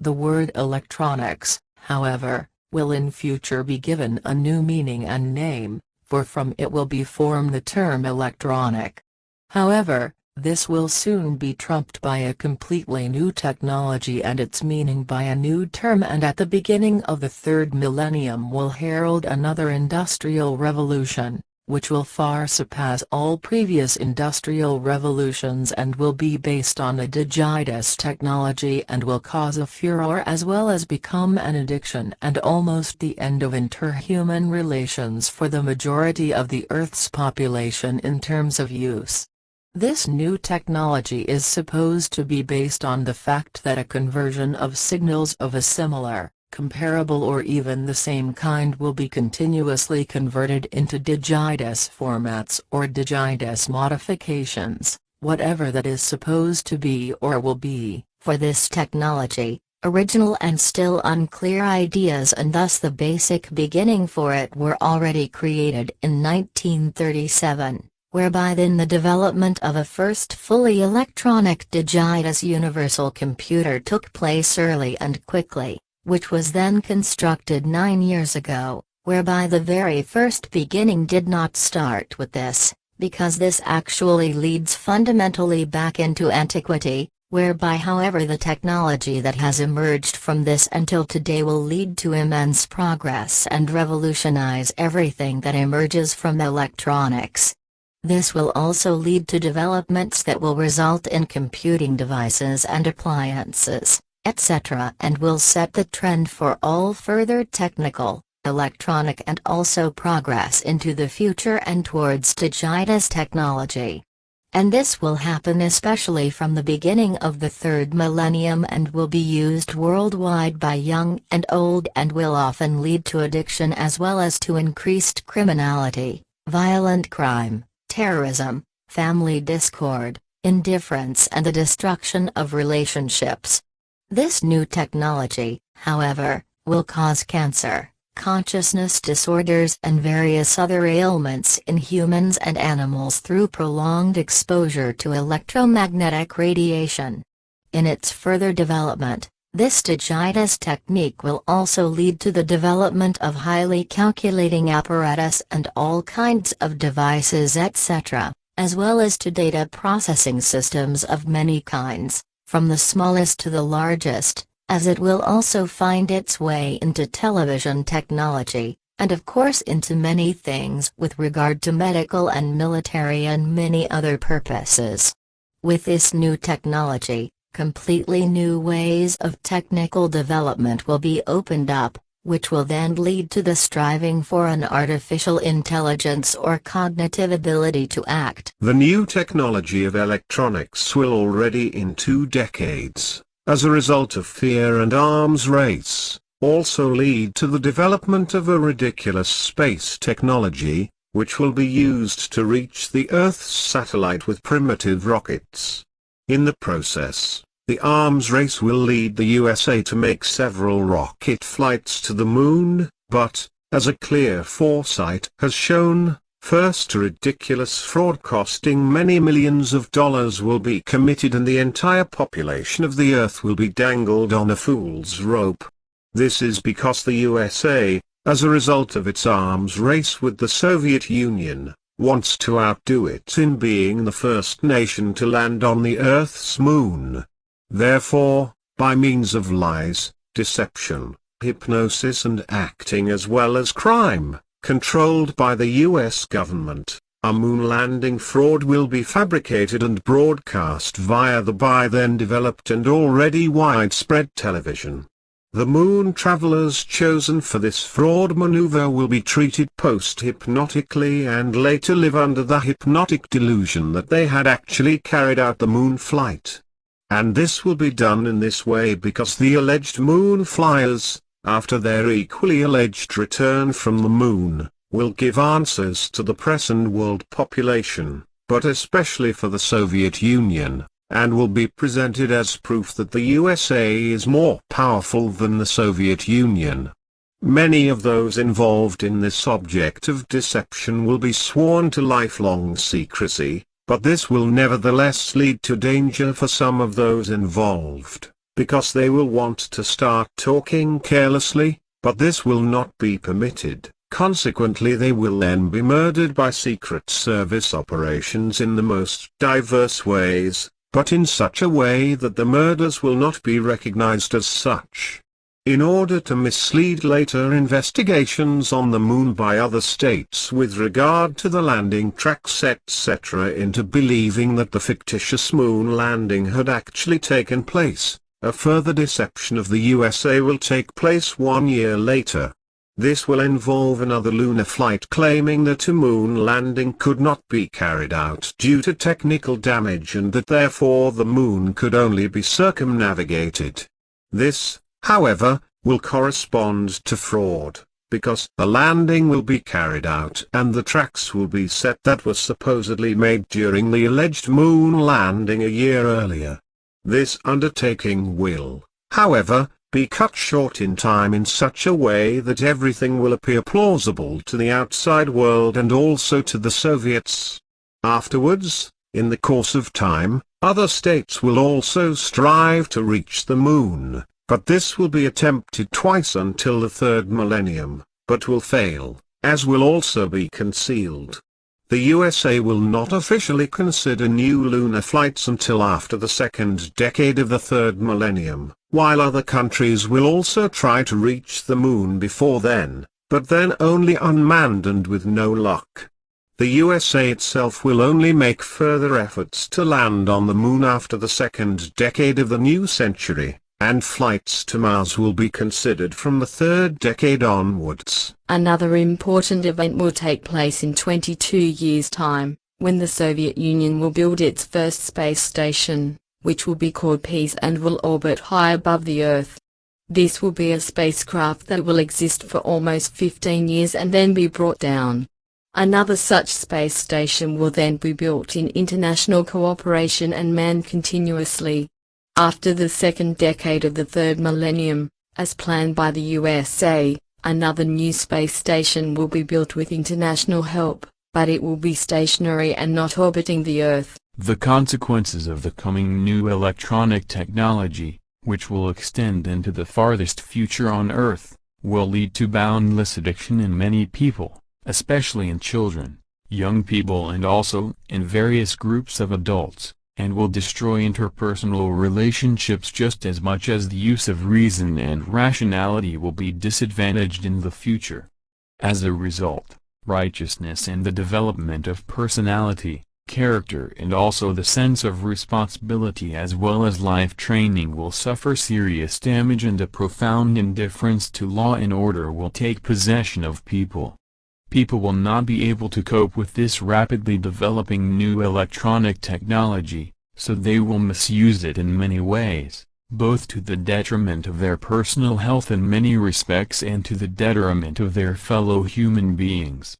The future electronic technology will also be used to commit crime, as well as for criminal machinations by the secret services and for military war purposes, whereby the entire worldwide emerging and murderous and destructive terrorism will also be able to use this technology and thus have an effect worldwide in a way that would never be possible without this very rapidly emerging electronic technology. It has to be said that the new electronic technology will not only bring bad things, but also many good and progressive things, such as with regard to medicine and people's health, although everything will also be abused in this respect. One of these abuses will already develop when, in 18 years' time, the first heart transplantation is carried out on a human being and is successful, but this will result in the beginning of such transplantations becoming the order of the day, so to speak, in clinics all over the world,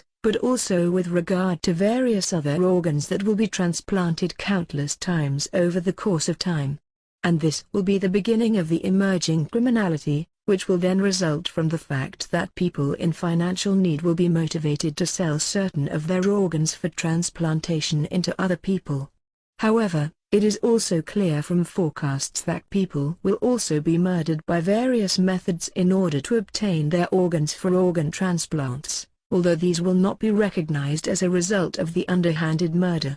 And it will become a fact that a real trade in organs will develop, to which unlawful, irresponsible and disregardful of human dignity governmental efforts will arise to establish by law that organ donation should become compulsory. But whether this nonsense will prevail could not yet be fathomed through previews. In the future, many inventors will turn to the rapidly developing electronic technology and produce an enormous number of inventions, some of which will be very useful, others, however, completely nonsensical and even very dangerous. This new technology will be triggered on a large scale as a result of an electronic technology hysteria that will come about in later decades and to which countless people will then dock. In the process, as exact forecasts prove, an unreasonable and exuberantly uncontrolled enthusiasm will be aroused and considered progressive and forward-looking when, in just a few years and in the following decades,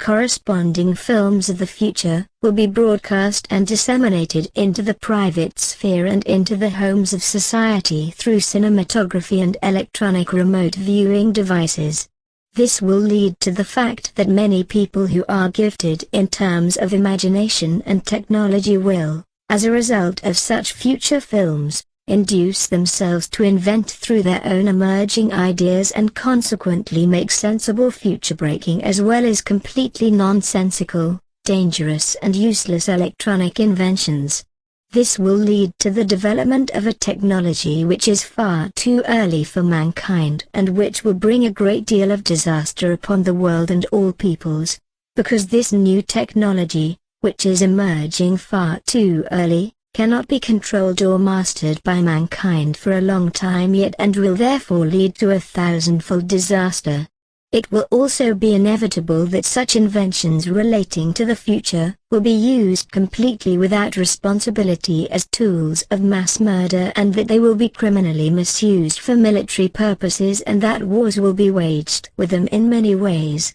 However, this new technology will also offer various small and large political and religious fanatical terrorist organizations all over the world the possibility to carry out their murderous, criminal and destructive terrorist actions. In the future, this new electronic technology and the silent state of war, which was fueled by the USA and will therefore continue to exist between the USA and the Soviet Union for a long time to come and will later also continue to exist with Russia, will inevitably further result in the military arms race with new and henceforth electronically equipped and controlled deadly weapons and spy systems, turning the whole Earth into a hotbed of completely degenerated evil. And as a result of this dubious progress based on electronics, in terms of private and public transport mobility, electronic-controlled production processes will make it possible to eventually have billions of private automobiles go through the roof just as quickly as the production of countless other vehicles equipped with internal combustion engines, the production of countless other vehicles, machines and hand tools equipped with combustion engines, all of which emit toxic exhaust gases into the atmosphere in the form of carbon dioxide, as has been the case since 1862 with the gas combustion engine invented by Nicolaus August Otto, and subsequently since 1886, when Hans Benz put the first combustion engine-powered motorbike tricycle into operation in Germany. And these poisonous gases will cause more and more damage in the coming times, and even, in connection with the climate falling out of the normal course, cause malignant mischief, as well as harming people's health and making it a torment. In the coming decades and far into the third millennium, more and even many millions of vehicles, working and other machines will be produced very quickly, as well as giant transport ships that will sail all the oceans. Certain cargo ships will not only discharge their dirty oils into the sea, but will also secretly dispose of industrial waste and refuse into the oceans, thus polluting them enormously. Gradually, enormous masses of plastic products will enter the oceans and, as they slowly decompose, will be ingested by aquatic life with their food, etc., causing them to fall ill or, as the case may be, starve to death in agony. However, if they are caught by fisheries and eaten by humans, then the fine and decomposed plastics accumulated in the aquatic life are also eaten by humans, who will also fall ill in many cases as a result.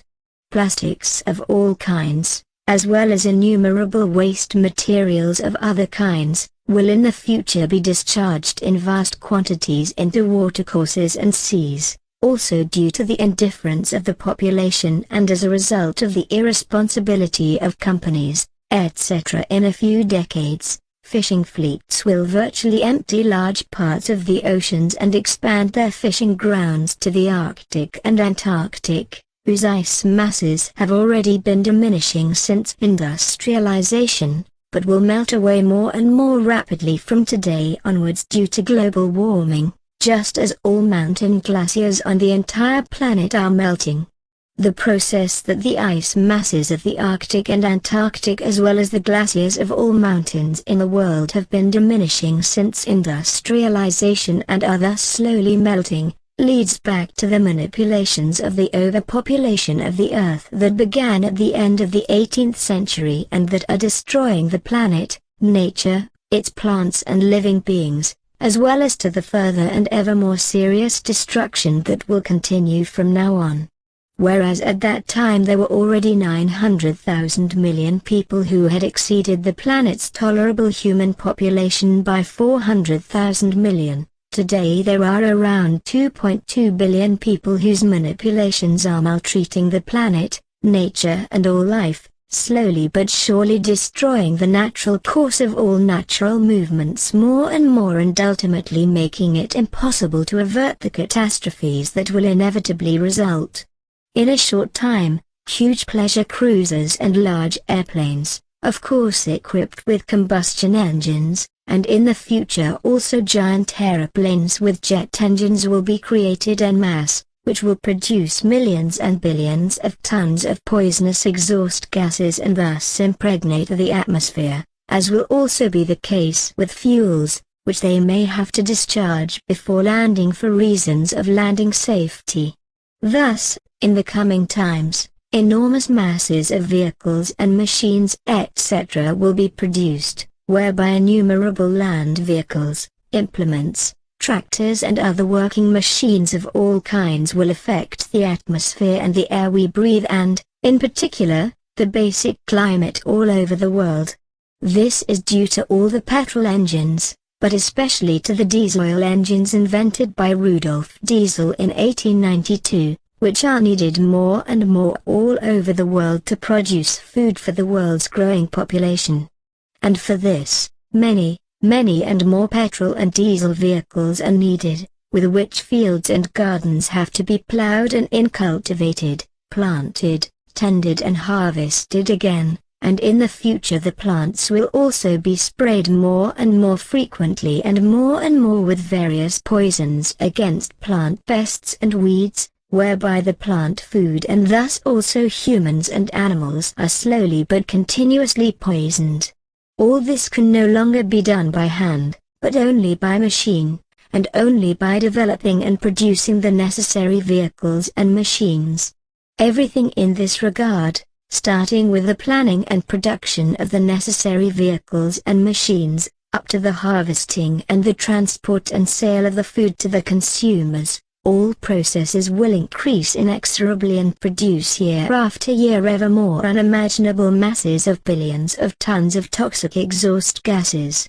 These toxic exhaust gases alone, which are produced worldwide in the entire production process for food of all kinds, as well as through their harvesting, processing and transport to trading centers and sale to consumers, far exceed all other toxic exhaust gases from countless explosion engine-driven machines, work vehicles, public and private passenger transport vehicles, etc., which are poisoning the atmosphere and the air we breathe, and which will also drive the climate to the brink of collapse in the future. All future actions with regard to the destruction of forests and primeval forests will very quickly drive forward an unstoppable catastrophe of climate destruction and bring ever greater disaster upon the earth, the entire human race and all life in general. It will be devastating in the new millennium, because then the evil time will come in which the forests and primeval forests will burn worldwide through human guilt, through slash and burn, arson, carelessness, negligence and imprudence. In Europe, many forests will burn in Portugal, Spain, France and Greece, especially through criminal acts, through arson in order to gain building land. But Germany will also lose huge areas of forest through malicious or wanton arson and lightning strikes, although military irresponsible negligence and recklessness will also set fire to and destroy large areas of forest. Around the world, however, lightning strikes, arson, the effects of nature, human malice, wantonness, multiple irresponsibility and military activities etc. are also destroying forests. Moors, steppes, bush areas and nature reserves are destroyed by fire and smoldering fires, killing people and countless natural creatures in the process. On a smaller scale, Switzerland will not be spared from small forest fires due to arson and negligence, while in Asia, however, huge devastation will result from forest fires, causing many forms of life, including humans, to succumb to death because they build their homes in and around forest areas, which will fall victim to the fires along with their inhabitants. New Zealand, the new Russia and also Africa will not be spared from bush and forest fires, nor will South America, where an enormous crime of arson will be committed against the primeval forests in order to gain new land for planting, because the normal soil will be exhausted by overcultivation and poisoned to the point of infertility. All the new land that will be won in South America and elsewhere through slash and burn will also become completely barren again after only 2 or 3 years, which is why the primeval forests will then be burnt down further and further, whereby the atmosphere will be poisoned by smoke and gases and the climate will be slowly and continuously affected and insidiously destroyed. However, this is happening together with enormous masses of further exhaust gases, which will be produced in ever more powerful masses in the coming times and will ultimately cause a warming of the earth in a few decades to come, which will destroy the climate. In particular, This will come about through the immense primeval forest fires in South America, as well as in Asia, etc., together with the exhaust emissions which will be produced by the entire worldwide industry, the farms and horticultural businesses, building and construction businesses of all kinds, as well as by power stations, private and goods transport, and by petroleum heating systems which are becoming more and more modern, etc. In the future, and even before the millennium, all cities, villages and roads will be dominated by traffic chaos and chaotic traffic problems, which will then also cause many fatalities.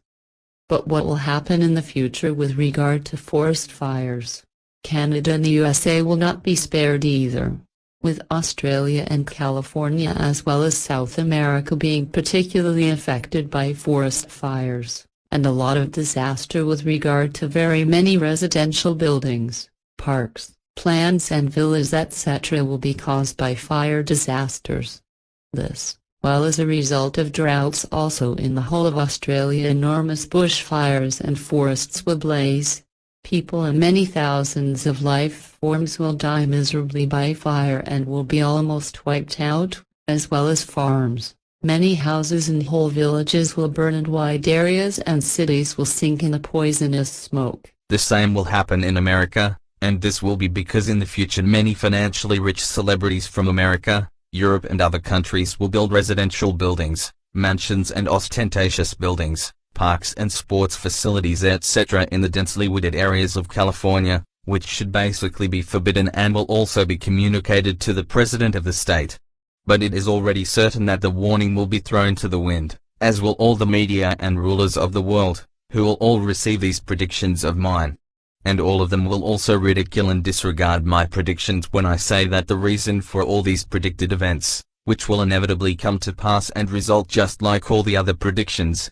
is nothing other than the uncannily faster and faster growing mass of earthly humanity. The rapidly increasing mass of humanity on Earth in the future will require more and a tremendous amount more food, which will have to be cultivated worldwide mainly by the agricultural and horticultural enterprises, for which, however, all fertile soil will no longer be sufficient in time. Therefore, many forests and primeval forests will be destroyed in order to gain new soil, which, however, will slowly but surely destroy the climate and the world will be afflicted by tremendous droughts and storms. Besides this, however, the Earth will be robbed of its Earth petroleum and its Earth treasures and gases to the point of complete final exploitation, and almost all of nature will be destroyed and a great many of its creatures wiped out.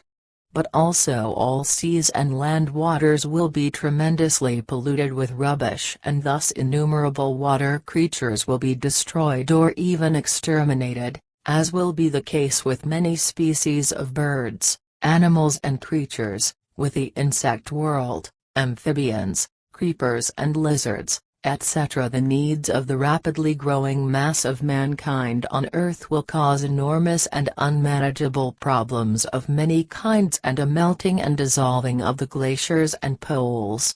As a result, in the course of time large areas of land will be flooded, uninhabitable and swallowed up by the waters, as will happen to Venice, which will sink without salvation some 3,000 years after it was first settled by the Etruscans. Still in this century, but especially in the coming new millennium, racial, religious and ethnic hatreds will flare up again, whereby at another time the Jewish believers, as well as the believers in Islam, will no longer be sure of their lives and will be persecuted by extreme fanatics.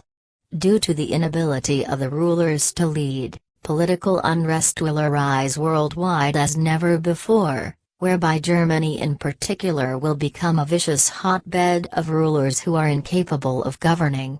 This, while a Europe-dominating dictatorship union will emerge in Brussels and beat its then-member countries into servitude. In the future, the states of Europe in particular will be ruled by all the many incompetent leaders who will then act as heads of state. The incompetents will impose their personal seals of stupidity on the populations and states in a confused and pathologically stupid self-conceit.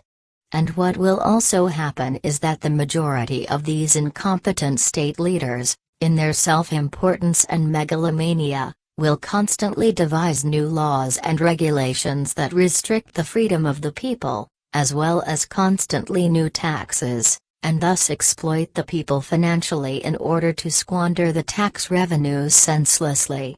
And this will happen, as it has always done, through enormous military expenditures for armament and material etc., because in cowardly fear only war, hatred, discord, death, murder and destruction are thought of.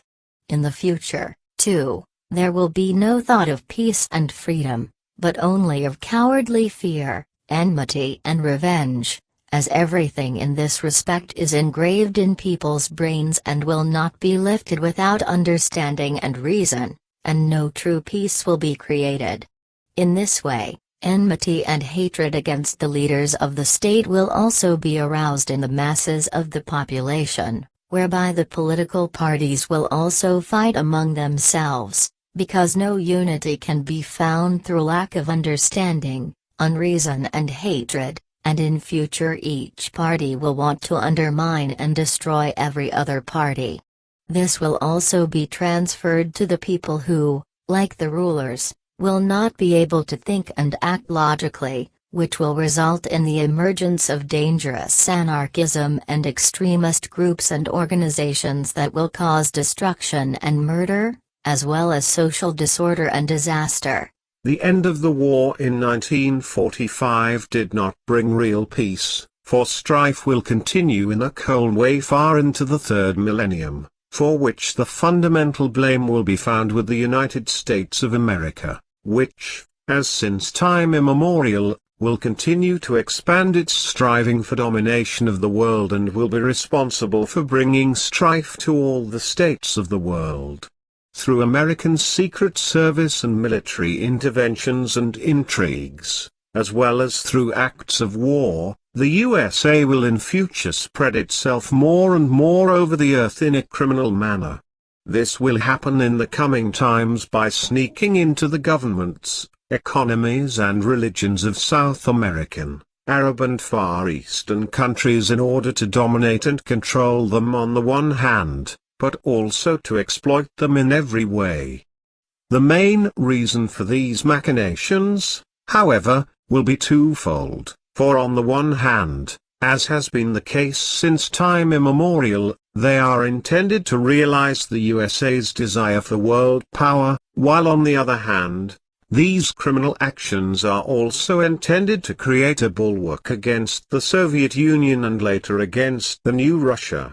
And in the coming times and far into the third millennium, the USA will plunge the whole world into chaos, because they will interfere everywhere in a criminal way in the dealings of other states by means of secret services and military warfare and thereby cause unparalleled mischief, which will already begin in a short time and will expand more and more from today for the next 40 years.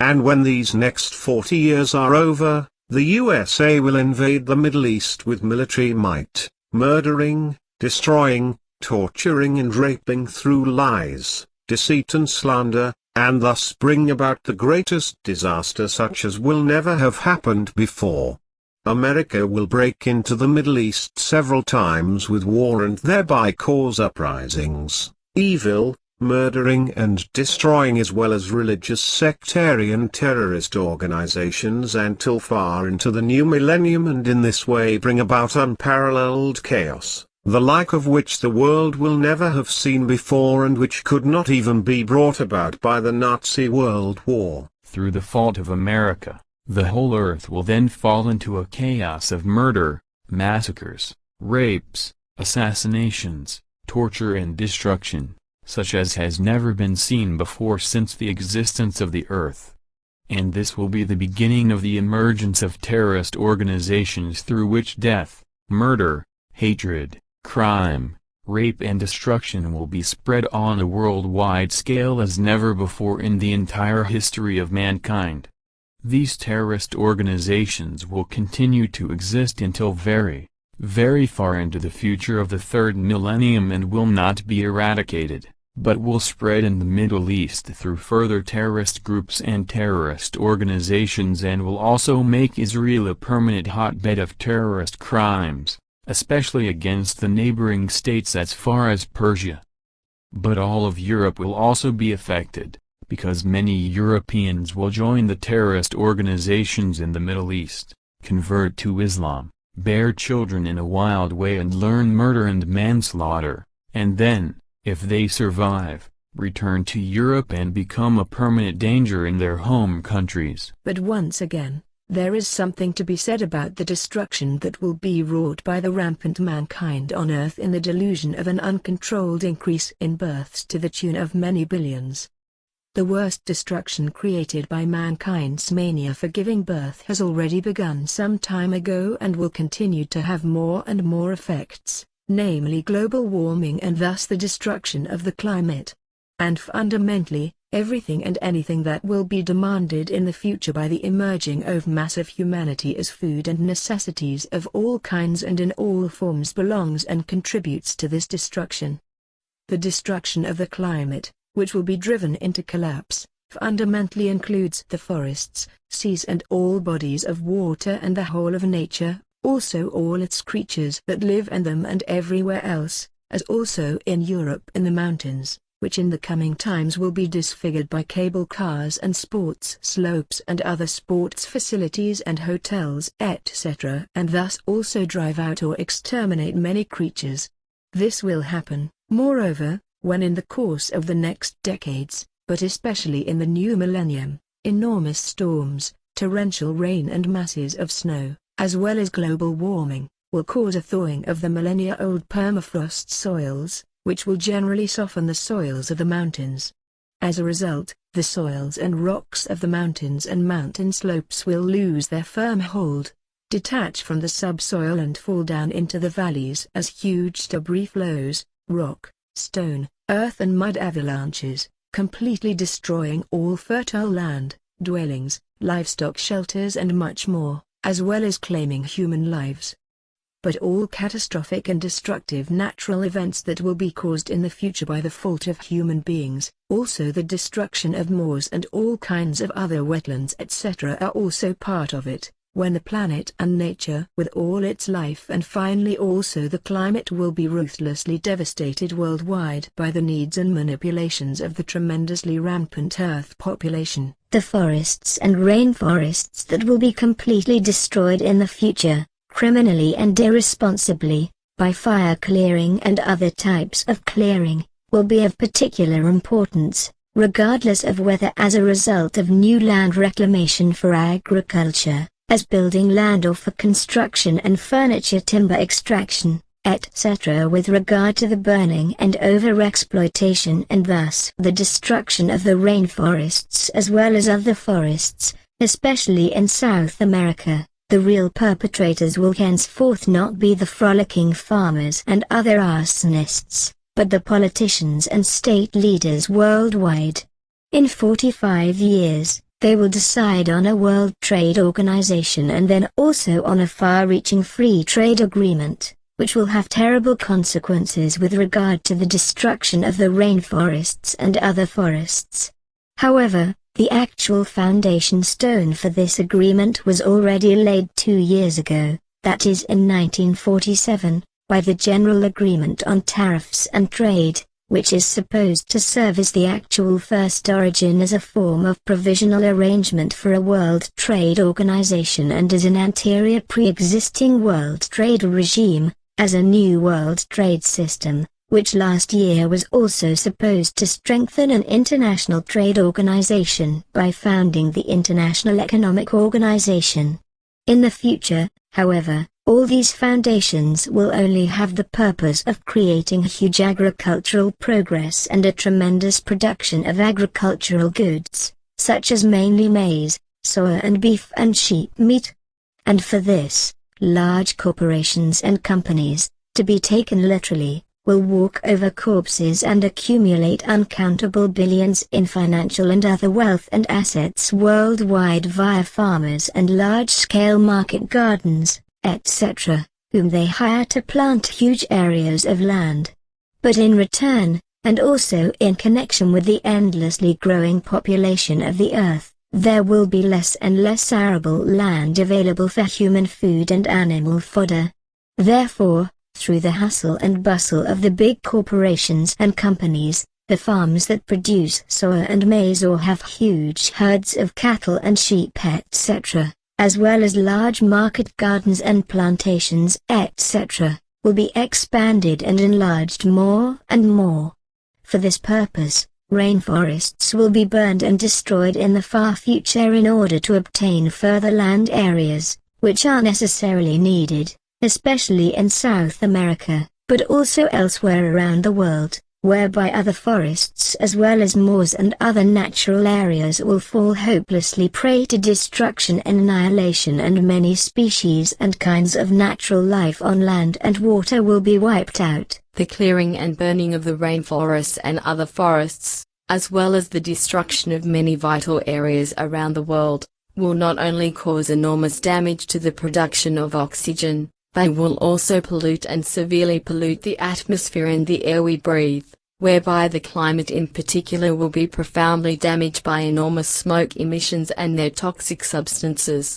The scientists responsible for this will not give it any thought and consequently will not carry out any appropriate research, because it will probably not occur to anyone to research the atmosphere and the air we breathe to find out what harmful toxins are polluting it, which in future will be the cause of many types of cancer and other illnesses in people. But perhaps there are no analytical devices for this yet, so they would have to be invented and produced first. But as far as the exhaust fumes of motor vehicles, ships and aeroplanes as well as of machines equipped with combustion engines are concerned, as well as sport vehicles of all kinds, with which mighty poisonous exhaust fumes are produced, especially at racing events, etc., these clearly also fall into the weight of the worldwide destruction, this through the unreasonableness, manipulations and greed of the madly growing Earth population, through which a world catastrophe will be conjured up in the coming time. The actual heavily toxic waste propellant gases,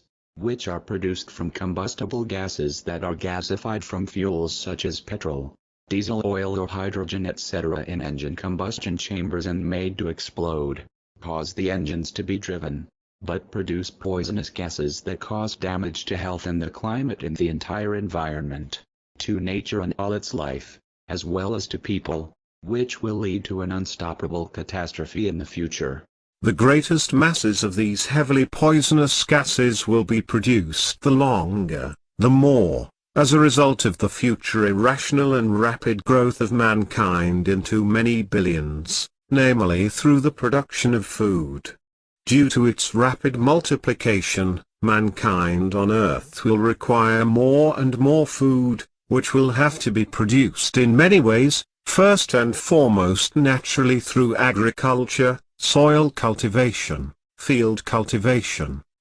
work, field cultivation, plant breeding, livestock breeding, animal breeding and animal husbandry, etc. And for this, as since time immemorial, those people will produce this food who fundamentally practice agriculture and horticulture, and this of course on farms, small and large farms, small and large estates, on farms, ranches, any kind of homestead, in home gardens as well as small and large market gardens, etc. For this purpose, however, various and innumerable working machines will be needed, which from now on will be indispensable and will be used more and more intensively, as well as becoming more varied in their working methods. However, all these machines and implements will be equipped and driven by internal combustion engines for petrol and diesel fuel,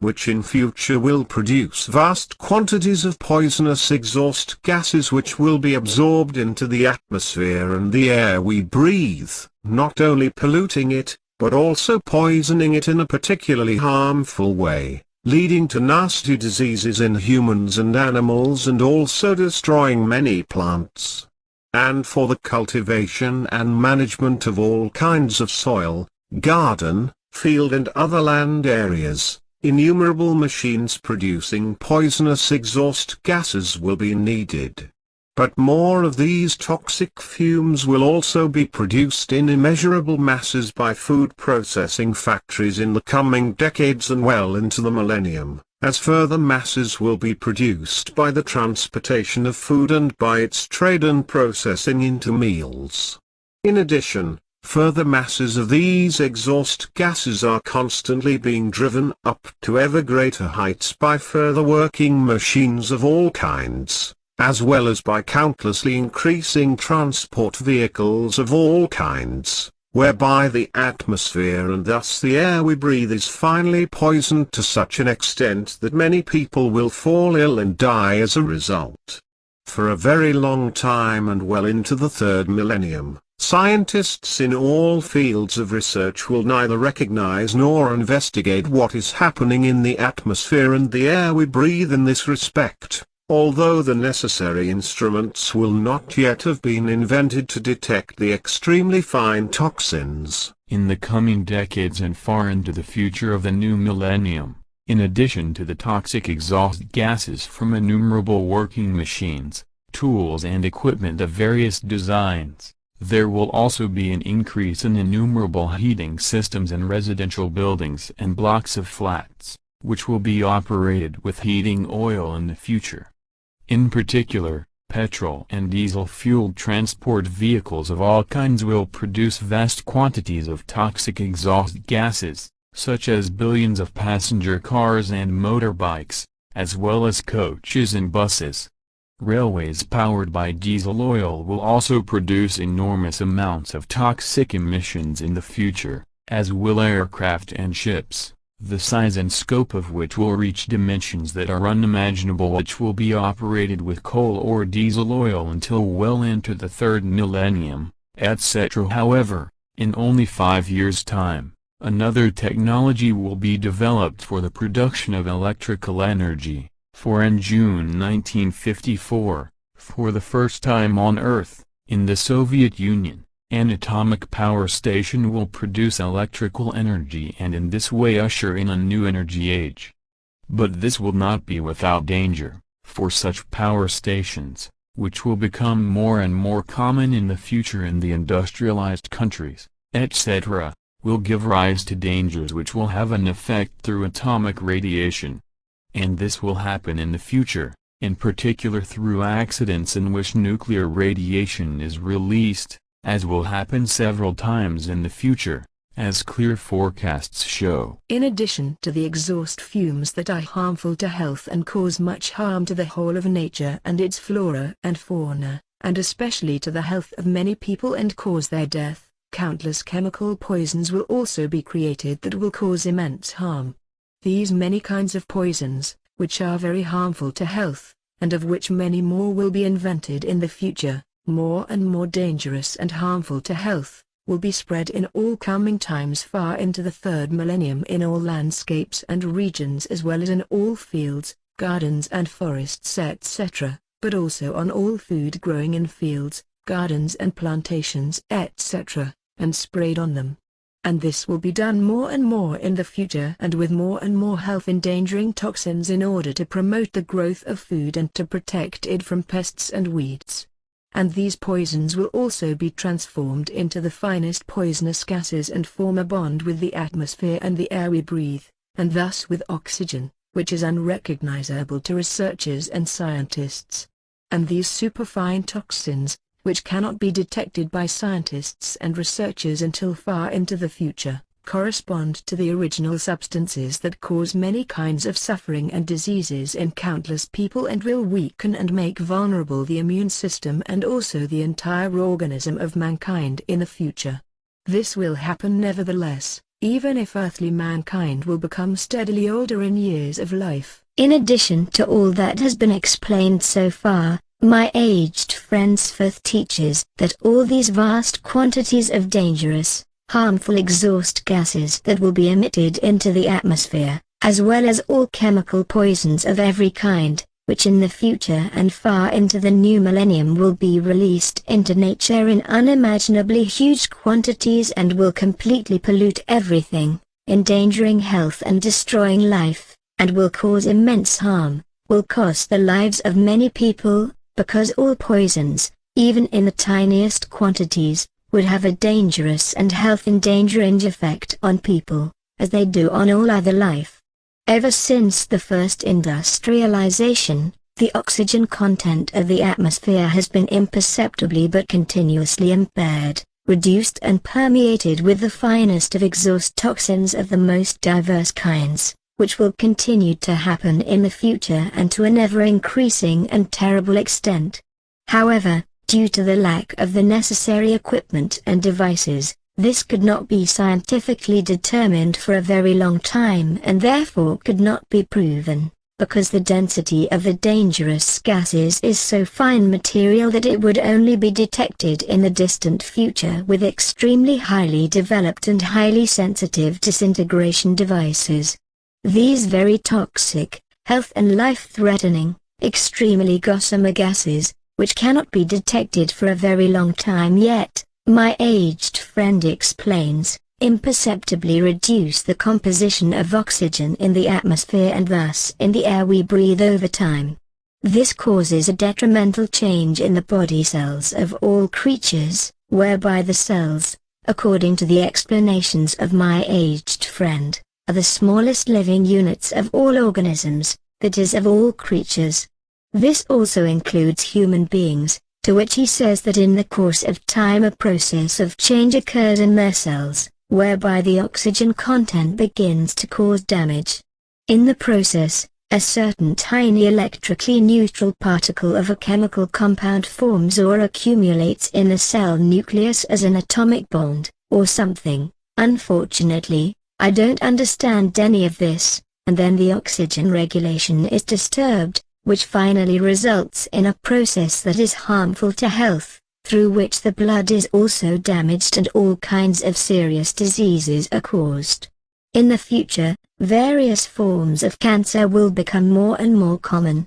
Unfortunately, it would take a long time and well into the third millennium before this knowledge would be gained through earthly research, which would require that the necessary research equipment be invented. Until in the distant future apparatuses and devices are invented and developed that can make more minute-than-minute particles visible and recognizable. A great deal of time will pass, during which Earth humanity will grow inexorably, irrationally in billions of times over and bring about much disaster.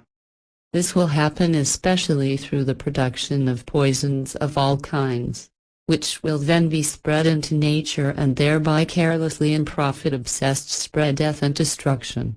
From now on and far into the future of the third millennium, many millions of tons of poisonous exhaust gases will be produced all over the world every day, which will be emitted into the atmosphere, poisoning it and damaging the climate to the point of collapse, which will lead to ever-increasing weather catastrophes around the world. All the countless and diverse private and public transport vehicles, engines and machines, aeroplanes, railways and ships etc. that will emerge in the future will generate unimaginable billions of tons of toxic exhaust gases.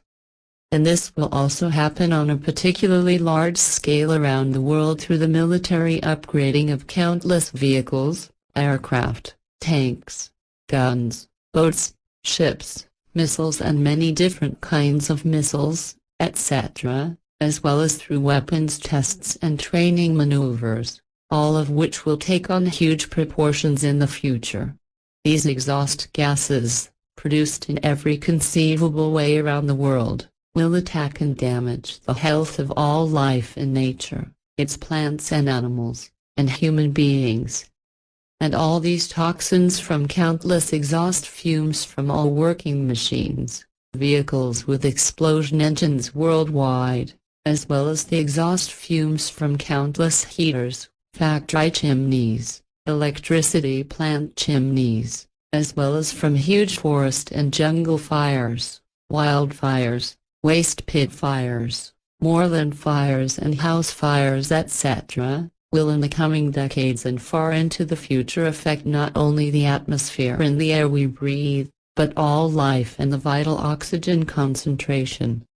The climate will also be damaged in such a way that it will ultimately lead to widespread destruction, resulting in enormous natural disasters that will bring long-lasting heat waves, droughts, violent gales, cold waves, torrential downpours and continuous rain floods, as well as primeval snowstorms, hailstorms, sandstorms and dust storms etc. all over the world. Many forest fires will also cause many areas of the earth to burn in the future due to greed for profit, etc., and soon all this will severely disturb the well-being of many people with regard to their thoughts and feelings and cause them to fall ill with loss of memory and with the entirety of the conscious, unconscious and subconscious processes of the brain, thinking and feelings, and thus with mood disorders. Many people will increasingly suffer from various forms of cancer, diseases and illnesses due to the effects of the exhaust gases deposited in the atmosphere and in food of all kinds, and will succumb to long-term complaints, pain and constant ailments, or even to infirmity and ultimately to death. And in many cases, doctors will not be able to define the ailments and diseases caused by exhaust gases for a long time to come, because medical progress, in its continuing inadequacy, will not gain any insights into the fact that many of the influences on the human organism caused by toxic gases have a variety of pathogenic effects. This will also be due to the fact that chemical science will not be able to recognize the dangerous toxins in the atmosphere and thus in the air we breathe and the health risks they pose to humans and all living beings for a long time to come. The harmful exhaust gases that people breathe in and which penetrate into the areas of the brain and all organs, develop in the coming decades in people in such a way that behavioral disorders arise, as well as expanding in various other ways. This is the case, for example, with the emergence of nervous disorders, chronic memory loss or loss of relationships, as well as physical and organic diseases of the entirety of thoughts and feelings, which then lead to depression, etc. As clear foresight regarding flawless medical professional clarifications and findings have shown, the toxic exhaust fumes of gas, petrol and diesel-powered vehicles slowly but continuously lead to long-term health problems and illnesses in many people. Thus, all the toxic exhaust gases, which in the future will grow to immense masses in relation to the irresponsibly rapidly increasing Earth population, will ultimately lead inexorably to climate catastrophe, because the countless millions and billions of tons of exhaust gases and chemical toxic gases produced every day and every year in the course of the coming time can no longer be controlled in the future. Through all these exhaust gases, which will steadily increase in the coming times until far into the third millennium, because the growing world population will constantly need more food and demand all kinds of necessary, but often senseless or luxurious consumer goods of all kinds, more and more destructive and destructive influences will be exerted on the planet and on the whole of nature. And in order to bring about all the demanded products,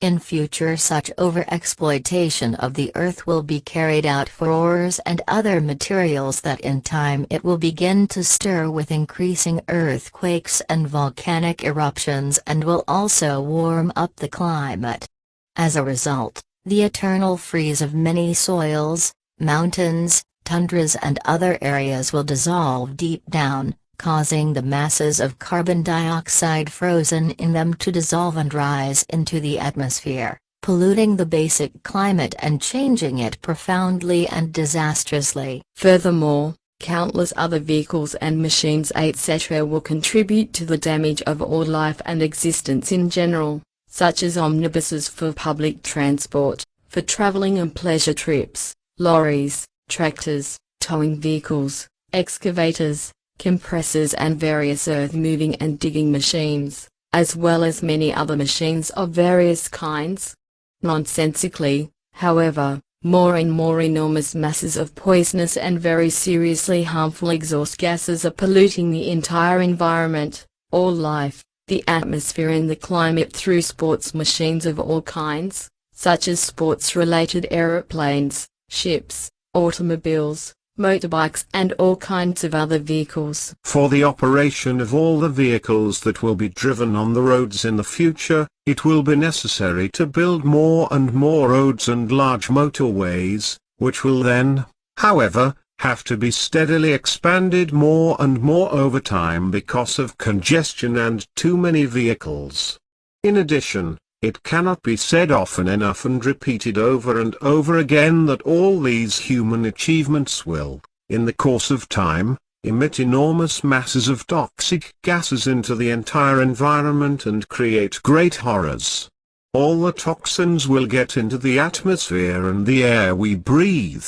into nature and into the plant and animal world, which in the course of time will fall ill and die off or become extinct. Ultimately, however, the climate will also be affected and pushed out of control, resulting in disastrous natural catastrophes all over the world, because nature, the planet and the climate will react to all the man-made destructive, annihilating and exterminating influences and machinations and will bring such disaster for mankind that it will no longer be able to counteract it. And everything will get worse and worse, as long as the disaster of procreation continues irresponsibly, whereby with every newborn each time another process of destruction, annihilation and extinction begins, when through every newborn human being Earth resources have to be robbed again and again, nature and its plants and living beings have to be poisoned as well as the atmosphere and the air we breathe,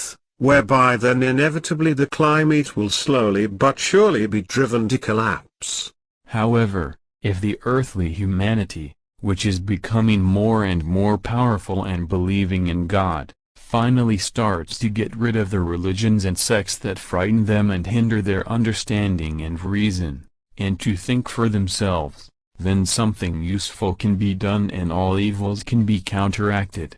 To do this, however, the individual human being must learn to think, decide and act on his or her own responsibility instead of trusting that a God the Father, who is purely conceived by human beings but does not exist, will guide, direct, judge and put everything in order, as they and all other believers are irresponsibly led to believe and lie about by religious and other sect fanatics through lies and deceit.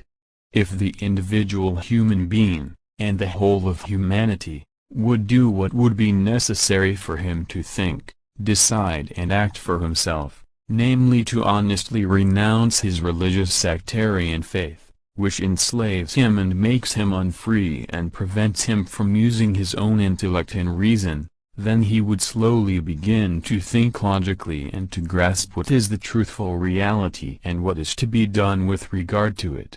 And what will have to be done is the necessity of beginning today to reduce the ever-increasing world population by introducing and carrying out controlled birth control. Only in this way can the evils and all mischief be prevented which have been foreseen and which will inevitably result if the mass of humanity is not stopped in its growth but driven on.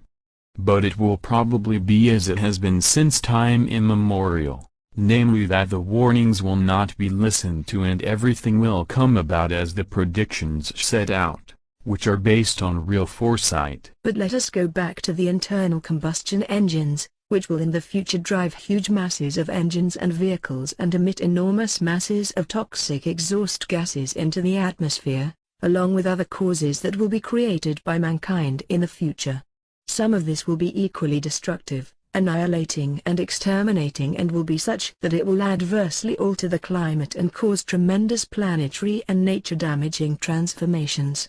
Ships and aeroplanes will also be constructed in ever greater numbers and sizes in relation to the unstoppable growth in the world's population, which means that they will then also require correspondingly more fuel and, of course, also produce more powerful masses of toxic exhaust gases. It will not be long before all types of ships, be they for simple passenger transport or for pleasure trips, for freight transport or for military purposes, far surpass the 269-meter-long passenger ship Titanic, which sank on the 2nd of April 1912 and weighed little more than 52,000 tons. Soon there will be giant ships on the oceans, which as cruise ships will look like small cities and carry up to 7,000 passengers, will be over 360 meters long and 40 meters wide, as will also apply to cargo ships and warships, whereby at least aircraft carriers will be equipped with nuclear reactor drives in the future. Moreover, very large goods containers will also be built in the future, as well as giant container ships around 500 meters long, which will transport such containers highly loaded on the decks across the oceans. Even before the beginning of the third millennium, it will be so far that hardly any port will be able to offer enough space for the gigantic ships, because the largest ships that will be launched in the next decades will exhaust the limits of what is possible, at least until the first 2 or 3 decades of the third millennium. By then, shipbuilding will have reached its limits, and what is more, it will already be in a few decades, and indeed at the beginning of the third millennium, that the largest classes of ships will no longer be able to navigate or pass through all the waterways that are important and indispensable for international trade. In the second half of the second decade of the new millennium, however, demonstrative machinations by young people will follow as if out of the blue, which will lead to aggressive, polemical and unobjective calls, speeches, warnings and other false maneuvers influencing the people through words and written posters, and the majority of the unstable and disoriented, mostly unadult population. Excessive fears of a doomsday mood are deliberately provoked and whipped up in the population, especially among young people and children, until a worldwide mass hysteria develops and leads to worldwide demonstrations under the slogan of a Free Friday. And so, as the clear view of the future states, it will inevitably happen, as it has always been the case since time immemorial, when fears and agitations have been provoked long enough and the masses of people then demonstrate or cause mischief, up to and including civil wars and murder, manslaughter and destruction. This is because the majority of humanity has always not thought for itself, but led others, or as a result of confused faith in a non-existent God, think for them, which leads to rashly believing in nonsense and thus causing strife, violence and disaster. In the future it will happen again and again, namely shortly before the end of the second decade of the third millennium, when people all over the world will be dominated by fears of the end of the world, which will be triggered by a single ignorant, guileless and blue-eyed child. Various organizations will also profess this and will endeavor to involve the Earth's humanity, which will have grown to 9 billion by then without reason or conscience, in new movements that will devise unrealistically nonsensical countermeasures against the climate, which is heating up through the fault of mankind. These organizations, as well as millions of demonstrating youths and children, as well as ignorant scientists, would-be know-it-alls, etc., as well as all governments in all countries of the earth, will all in their ignorance not consider that even if actually effective measures against the then occurring destructions were found and implemented, they themselves and the then existing humanity would not experience a success. But neither will their then directly existing descendants and their descendants, because it will take many generations and decades and even centuries for nature to reassert itself and recover to viability. However, a great deal will be irrevocably lost, will remain lost and will neither recover nor be able to renew itself, because everything that will be destroyed and wiped out will not be able to revive even in thousands of years. Already today, We should begin to prevent the future threat of all irrational and irresponsible exploitation of the earth, because, as my aged friend's faith explains, this destroys, among other things, the interactions that determine, above all, the distribution and frequency of all organisms necessary for life and the totality of the relationships between living beings and their organic and inorganic environment. This doctrine of organisms, faith teaches, is the doctrine of the household of all living organisms on Earth with respect to all their relationships to both their inorganic and organic environments. And this teaching is the teaching of the friendly and hostile relationships that exist to and between the self-moving organisms and animals, and between these and the sight-bound plants with which they all come into direct and indirect contact. However, through the manipulations of the endlessly, irrationally growing humanity, an irresponsible and criminal exploitation and destruction of the earth is being carried out, which will cause immense disaster in the coming decades and far into the third millennium. Through this action of Earth mankind, as well as through all other manifold manipulations that affect all life, nature and many plants and living beings will be destroyed and wiped out very quickly in the future, and many people will also become ill and die. This is in addition to the fact that already today the number of people on Earth has exceeded a number that is sustainable for the planet, nature and all its enclosed things. Consequently, already today every human being must absolutely pay attention to personal birth control and exercise it for himself in order to limit his own progeny. If this does not happen, then the population of the Earth will grow in rapid succession from today's 2.2 billion to 9 billion in only 70 years, by which then, largely through needs, desires, the need for food and innumerable other manifold things that are demanded, evil mischief will inevitably be brought about through manifold manipulations and dodges. Then it will come about that the planet will be destroyed and disfigured in its interior and exterior by overexploitation, as well as the whole of nature with all its life will be damaged and many things will fall prey to destruction and extinction. Particularly in Africa, Borneo and the Amazon,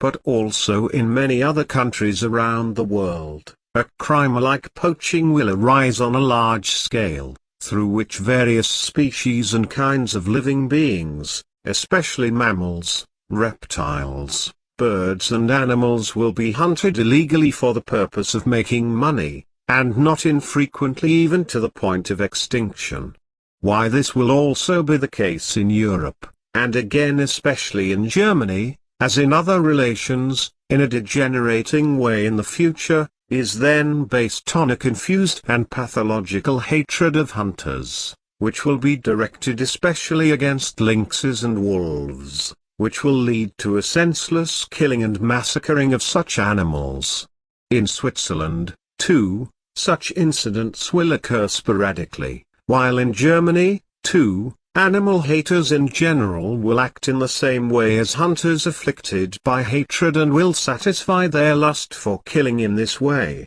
This, while others devote themselves to bird poaching, and in Germany increasingly rare birds are caught and sold at a high price to be kept miserably in small cages. Again, especially in Germany, animal haters often set fires in forests in order to kill game in this way, or to drive hunting game in certain directions and to places where they can be shot down without hesitation and without mercy, or driven into cages and brought to be sold. The fact that whole forests or at least huge areas of forest will burn down completely, as will happen more and more frequently in the coming decades and far into the third millennium in relation to the ever faster growing earthly humanity, will ultimately lead to natural catastrophes that get out of hand. And this will become a particularly nasty reality when countless farms need ever larger areas of land for growing food and for herds of thousands of cattle and sheep. Therefore, it will be that the primeval forests will also be completely burned down and destroyed by deforestation or fire, in order to gain new land for food crops or fodder for the huge masses of cattle, sheep, goats and various poultry farms. But new land gained in this way will only remain fertile for a short time, after which more primeval forest will be burned down again. These irrational and criminal manipulations of the burning of forests and primeval forests will also contribute to impregnating the atmosphere and the air we breathe with poisonous gases, as well as to damaging the basic climate and slowly but surely to warming it up comprehensively, whereby the world temperature will increase within the next 70 years and lead to a climate upheaval. However, the entire worldwide agricultural enterprises and vegetable farms, grain farms and all-round food production, which operate with earth-moving machines and vehicles as well as diverse working machines of all kinds and throw millions of tons of poisonous gases into the atmosphere, will also contribute to this and thus not only damage the climate to a great extent, but will lead to upheaval. As a result of certain massive psychological suggestive external influences by individual private persons, the whole society will be called upon by governmental powers or political parties to form a certain opinion or position. And this will inevitably happen, whereby worldwide especially young people and those just growing up will be marked by fear, but also immensely many who simply want to join in and raise their voices at emerging demonstrations, which will be organized more and more in the coming times, without having any real knowledge of what the purpose and what the fundamental cause of the whole thing will be. So, through such demonstrations in future times, consciously or unconsciously, as always, the majority of the ignorant population will be massively psychologically suggestively brought to an opinion and attitude, because, as since time immemorial, they are incapable, as a result of blatant ignorance and unreason, of using the fallow values of understanding and reason. Consequently, the majority of the population will cheerfully and screamingly follow the psychological suggestive populist speeches, warnings, appeals and other manipulations influencing the people. In the future, people will become older and older, which will lead to many elderly people falling into financial hardship in the next 70 years and even to misery, as well as being neglected by their offspring, which will ultimately lead to many suicides. And this will also result from loneliness, a lack of interpersonal relationships, as well as long-term health problems and incurable diseases, which will increase in the next decades and far into the third millennium.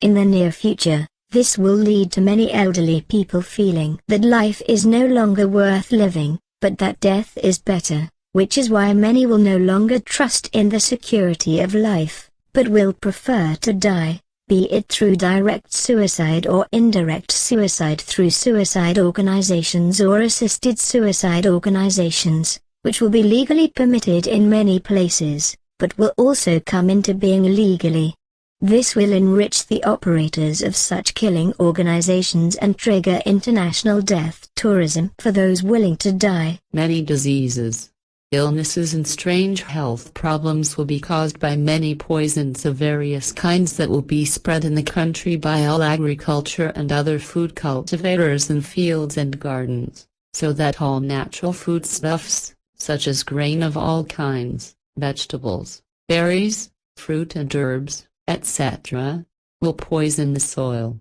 all streams, rivers, lakes and seas, fields, the atmosphere and the air we breathe in the forests, and will also very badly damage the climate in order to increase production. And the fact that the plant world, the insect and bird world as well as the world of animals and all other living beings will also be disturbed, poisoned, and thus an immense amount of life of all wildlife forms will be killed, will not concern the perpetrators of the resulting catastrophe, because they will all let their thoughts revolve only around the greed for financial profit. But the serious consequences that will result from all these machinations will also rub off on the elderly, who in future will not only be increasingly neglected by their own families, especially by their descendants, but will even be eliminated from the world by them, without this being recognized and punished. And this will be the case in the future, that in the industrialized countries, with an average population of 8 million, around 400 such murders will occur every year, which will never be recognized as such and consequently will not be solved. And this will indeed be the case in the future, because many descendants of the elderly, such as parents, godparents, godmothers and also brothers and sisters, are simply a nuisance or are to be inherited, because materialism, the desire for luxury, possessions and holiday trips all over the world etc. will take on ever more blatant forms and will be accompanied by horrendous debt-making. The coming decades and the time of the third millennium will also bring degenerations in families, in which greed and quarrels, hatred and lack of family relationships, lack of family cohesion as well as the effects of religious, sectarian beliefs will lead to murder and manslaughter, and as a result family members or even entire families will be murdered by members of the family.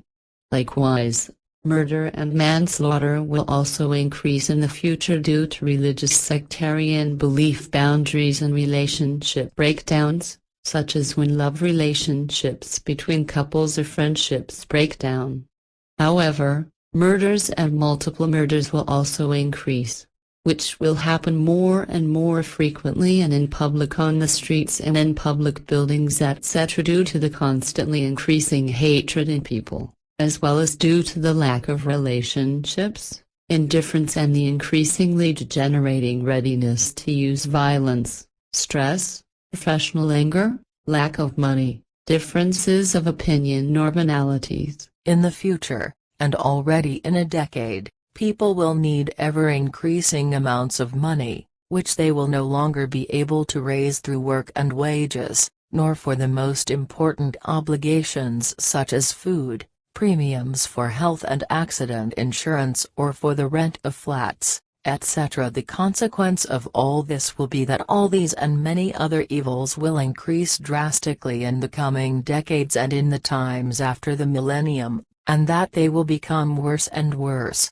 with crime increasing to violent crime and terrorism, which will become the order of the day in relation to the constantly growing humanity. The majority of these crimes and terrorism will be religious and thus sectarian and will claim millions of lives over time, as will the enormous destruction of countless values created by mankind, from irreplaceable antiquities to the most modern buildings of modern times. As has always been the case, there will be many deaths in connection with acts of war or terrorism all over the world, with the USA bearing great responsibility for this, on the one hand through the use of its own military and secret service crimes, and on the other hand also through criminal and criminal economic business activities. This is especially the case when the U.S. arms industry, with governmental permission and underhanded premeditation,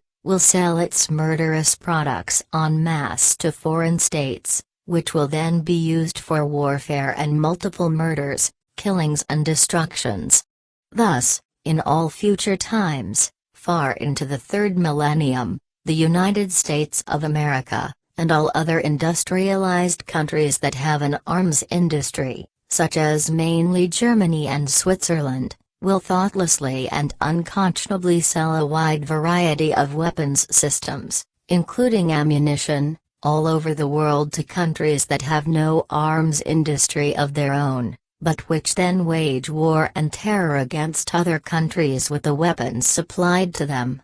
Only the Soviet Union, and later also the re-emerging Russia, will be more restrained in this respect, and will also be concerned, through reason and rationality, to remain peaceful, although, as always, endless underhanded jibes will be carried out by the USA against the new Russia, and there will be no end to them.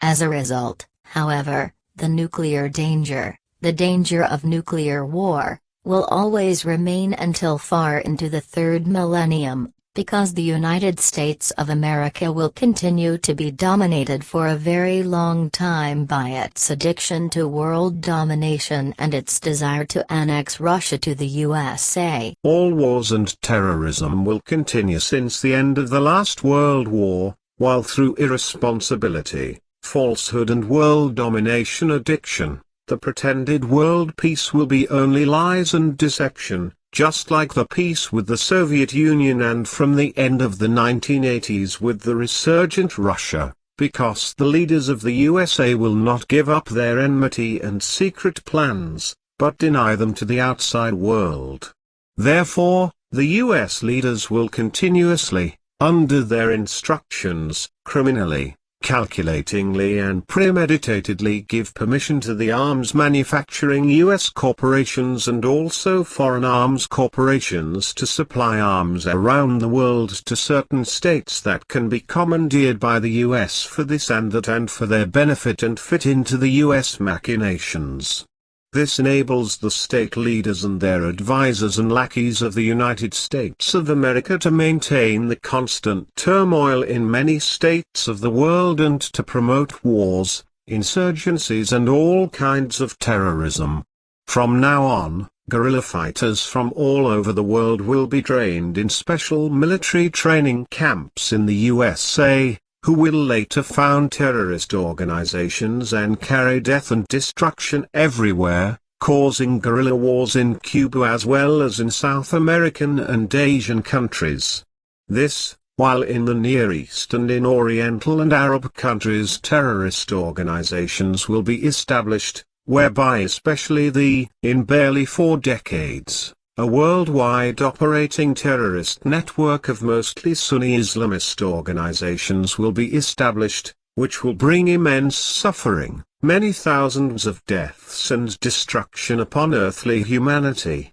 And the founder and originator will also be a man who will be trained as a guerrilla fighter in the military training camps of the United States of America and who will ultimately also turn against the USA through terrorist attacks. This terrorist organization in particular, and an even more evil, dangerous, destructive and bloodthirsty one that will follow not far behind, will reach a size and take on a form in a few decades that can no longer be controlled or eradicated.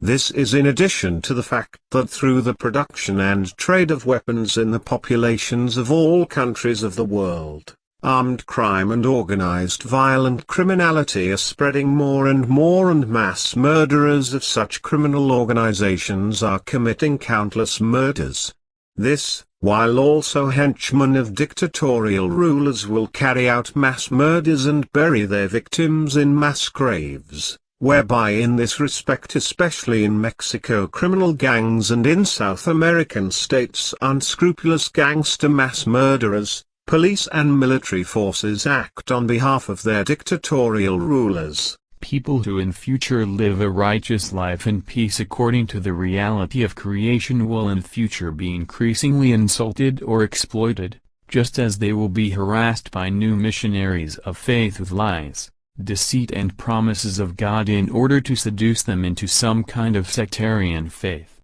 In this respect, the borders will expand more and more in the future, until finally, in the back bush, the last natives will be reached and forced into a delusional belief.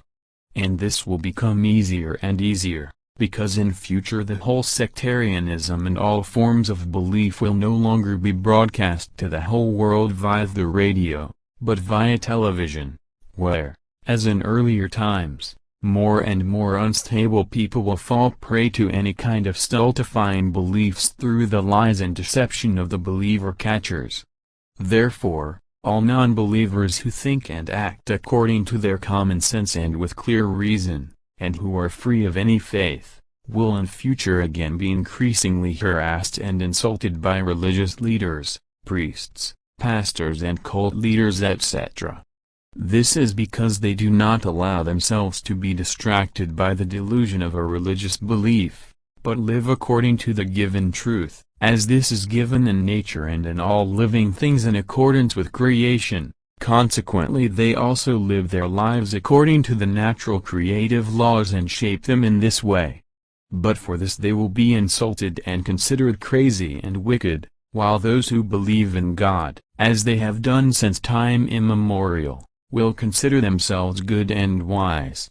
And this will be as it has always been, because the religious and sectarian people will become furious in their faith and do much that is evil, unjust and warlike and terroristic, for which they will be considered bold and in their lowliness of life the best and good, while those who strive for peace, love and freedom and also for justice, and thus also constantly strive for truth as well as for the natural creative laws, will be insulted and despised, especially by studied stupid worshippers of God. These God students in particular will act in this way in the times to come, because their thoughts and feelings will also be corrupted in their minds through their delusion of a God, because they will be unpeaceful, unfree and dissatisfied with everything that concerns them, precisely in contrast to those who think in terms of reality and truth. The prisoners of faith think they are better than those who sincerely strive for truth, love, peace, justice and freedom, hoping to attain immortality through their faith in their imaginary and false God. But they will all be disappointed in the end, because they will not find a way out of their doubts about life, their dissatisfaction with life, or their constant fears. So they will meet the righteous, who constantly strive and live according to reality and truth, with scorn, derision, sarcasm, mockery and cynicism and curse them. All this will happen again in the future in a blatant way as in the old times when the non-believers were murdered as heretics. So, as always, the God-believers will pose as knowers to the non-believers and therefore will not bother about reality and the given truth. On the contrary, with stupid laughter and mockery they will endeavor to humiliate the non-believers and devalue their knowledge as nonsense. And it will even be in the future that death threats will be raised and attacks will be made against those people who will stand up for the truth and openly call reality in the relationship that no deity exists but solely a natural creation from which all life has emerged, and this also does not correspond to any person. This creation has also given no commandments to any human being, nor has it ever given or otherwise issued threats and punishments of any kind regarding good or bad and evil behavior for human beings.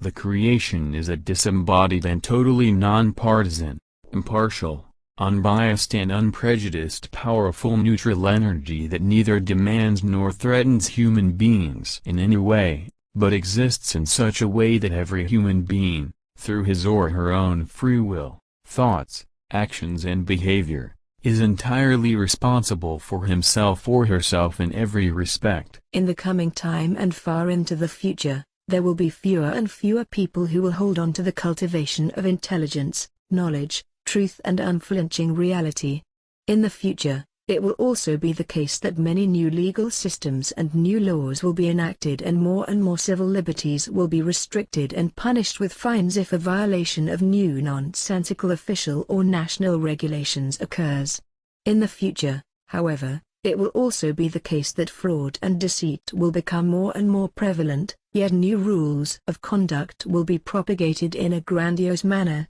which, however, will not refer to the doctrine of truth in a single word, but will, on the contrary, protect false religious, sectarian convictions and believers in religion and sects, because this is supposedly worthy of heaven and prevents a regrettable divorce between God and man from taking place.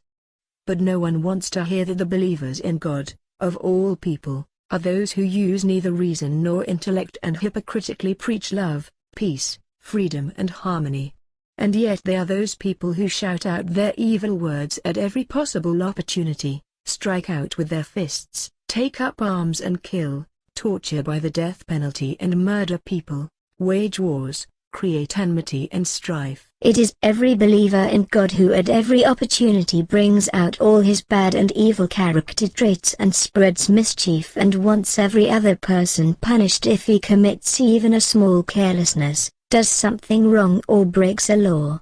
Immediately there is a cry for punishment and revenge on a completely inhuman and possibly murderous scale, such as the death penalty. But this is never considered by even one self-important God-believer, nor does even one of them raise an admonishing word against it, let alone refrain from all this action, because everyone feels himself to be infallibly righteous and completely exalted above his neighbor. And another fact is that every believer, even if everyone vehemently denies it, no matter which man-made deity he worships and idolizes, immediately gives full vent and free rein to his character-formed violence as soon as a louse crawls over his hand, an opinion, a word or a hand movement, an action or a deed of another person does not suit him. This, while people who believe in God usually make a strict effort not to be challenged, but to control themselves and to let reason, peace and love as well as justice prevail according to the laws of creation. Of course, it must also be taken into consideration that there are people among the unbelievers who think and act in the same way as the believers in God. This must also be said and considered. It should also be said that since time immemorial, wretched people have always been involved among humanity, who, through lies and slander, insult and brand those who know and are devoted to the truth as corrupt and will continue to do so in the future. Thus, as since all times past, the believers in God of all religions and sects will lay hands on those who know the truth or will try to do so, just as since time immemorial very many believers in God in their illusion make themselves criminals, liars, slanderers, criminals and deceivers, but how very many also profess war and terror and kill and murder in this way, how other God-minded people also lead themselves to robbery, lies and betrayal, as well as to all that which brings serious damage to the nature of their own consciousness and their own psyche, which will continue to happen in this way for a very long time into the future. So it will be the believers in their unnatural faith, as since time immemorial, who in their delusion do everything evil and promote war and terrorism, demand punishments for other people that are unworthy of life and themselves take up arms to use them irresponsibly against fellow human beings and kill them. And through politics, religions and sectarianism, terrorist organizations will come into being, through which masses of wise and bestial innocent people will be murdered. Everything will come apart at the seams and will no longer have any order. Only in small circles and groups will the real and true laws and commandments of creation be respected and maintained, but they cannot be restored to full validity because they have been disregarded and trampled on for too long. In the coming decades and far into the third millennium, the humanity of the earth will cause immense harm through the breeding of a huge mass of the world's population and through the resulting nefariousness and irresponsible poisoning of the entire world. Through all kinds of manipulations and a downright criminal exploitation of the planet itself, namely through a robbing of all kinds of ores, rare earths, uranium ore, coal, groundwater and gas. The planet is being hollowed out and its equilibrium disturbed over time. This, while many values of nature and its living beings of all kinds and species are being destroyed and even wiped out, because the endlessly growing humanity is taking away the living space and food space of all animals and other wild creatures in all times to come, in order to build more and more residential buildings, roads and all kinds of other things that will be needed by the ever more overflowing mass of humanity in the future. But this will not be enough, because the ever-increasing population of the earth will also require more and more food, which will have to be planted, maintained and harvested on fertile land, although this land will become steadily smaller in the coming decades and well into the new millennium.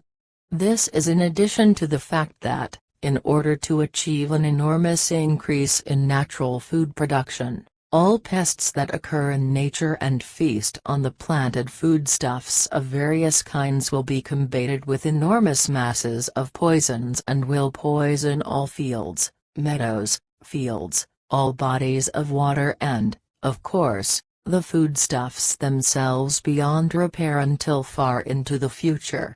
And all these poisons, tens of thousands of tons of which are sprayed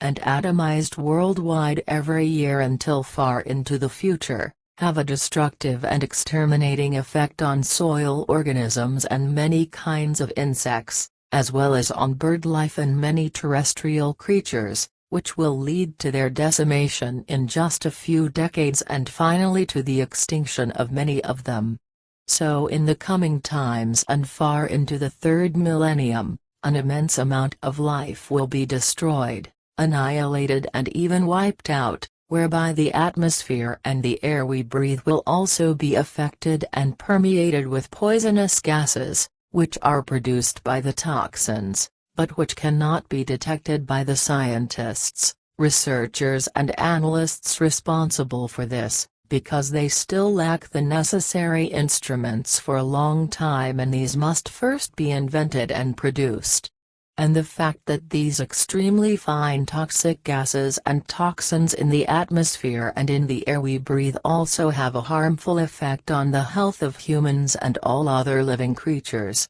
and that they are affected by the most diverse types of cancer and all kinds of diseases and illnesses, is something that all the researchers and scientists responsible for this will not be aware of until far into the future. As far as planet Earth itself is concerned, it will fall out of balance due to the overexploitation of it and will no longer have a regular seasonal rhythm, because, as already mentioned several times, the mass of the huge human population will destroy, annihilate and exterminate an enormous amount of the planet itself, as well as of nature and its plants and animals, in order to satisfy their desires and needs.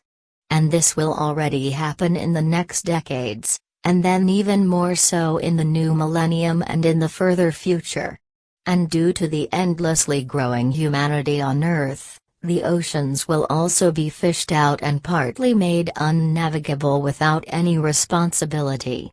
The regular course of the Earth around the Sun will also be disturbed, while the majority of Earth humanity, in its religious sectarian delusion, will not listen to the voices of the warners and will not heed their warnings, who, as knowers, know about the real truth of reality and fight for it instructively, in order to show what will happen in the future if Earth humanity continues to drive its masses upwards and to create offspring like rabbits and mice. But it will be so that the voices of understanding and reason will be condemned to silence and stifled, which, however, the believers in God and all other despisers of truth and know-it-alls will only succeed in doing until the catastrophes that will inevitably come in the future and destroy and annihilate everything clearly and unmistakably reveal the proofs of the correctness and truth of the predictions.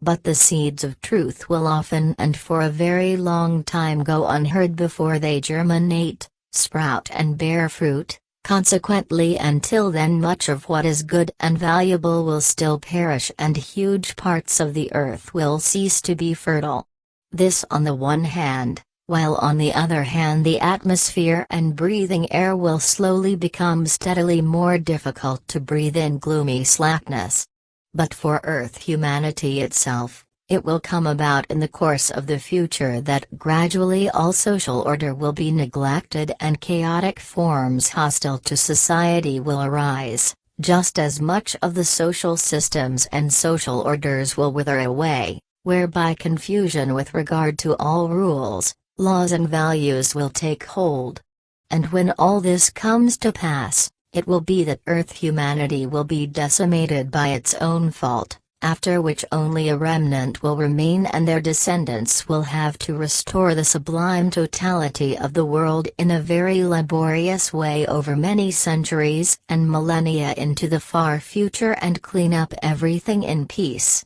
freedom and goodness in order to put an end to all the misdemeanors that have taken place and the general depravity of Earth humanity, assuming that survival will be possible at all.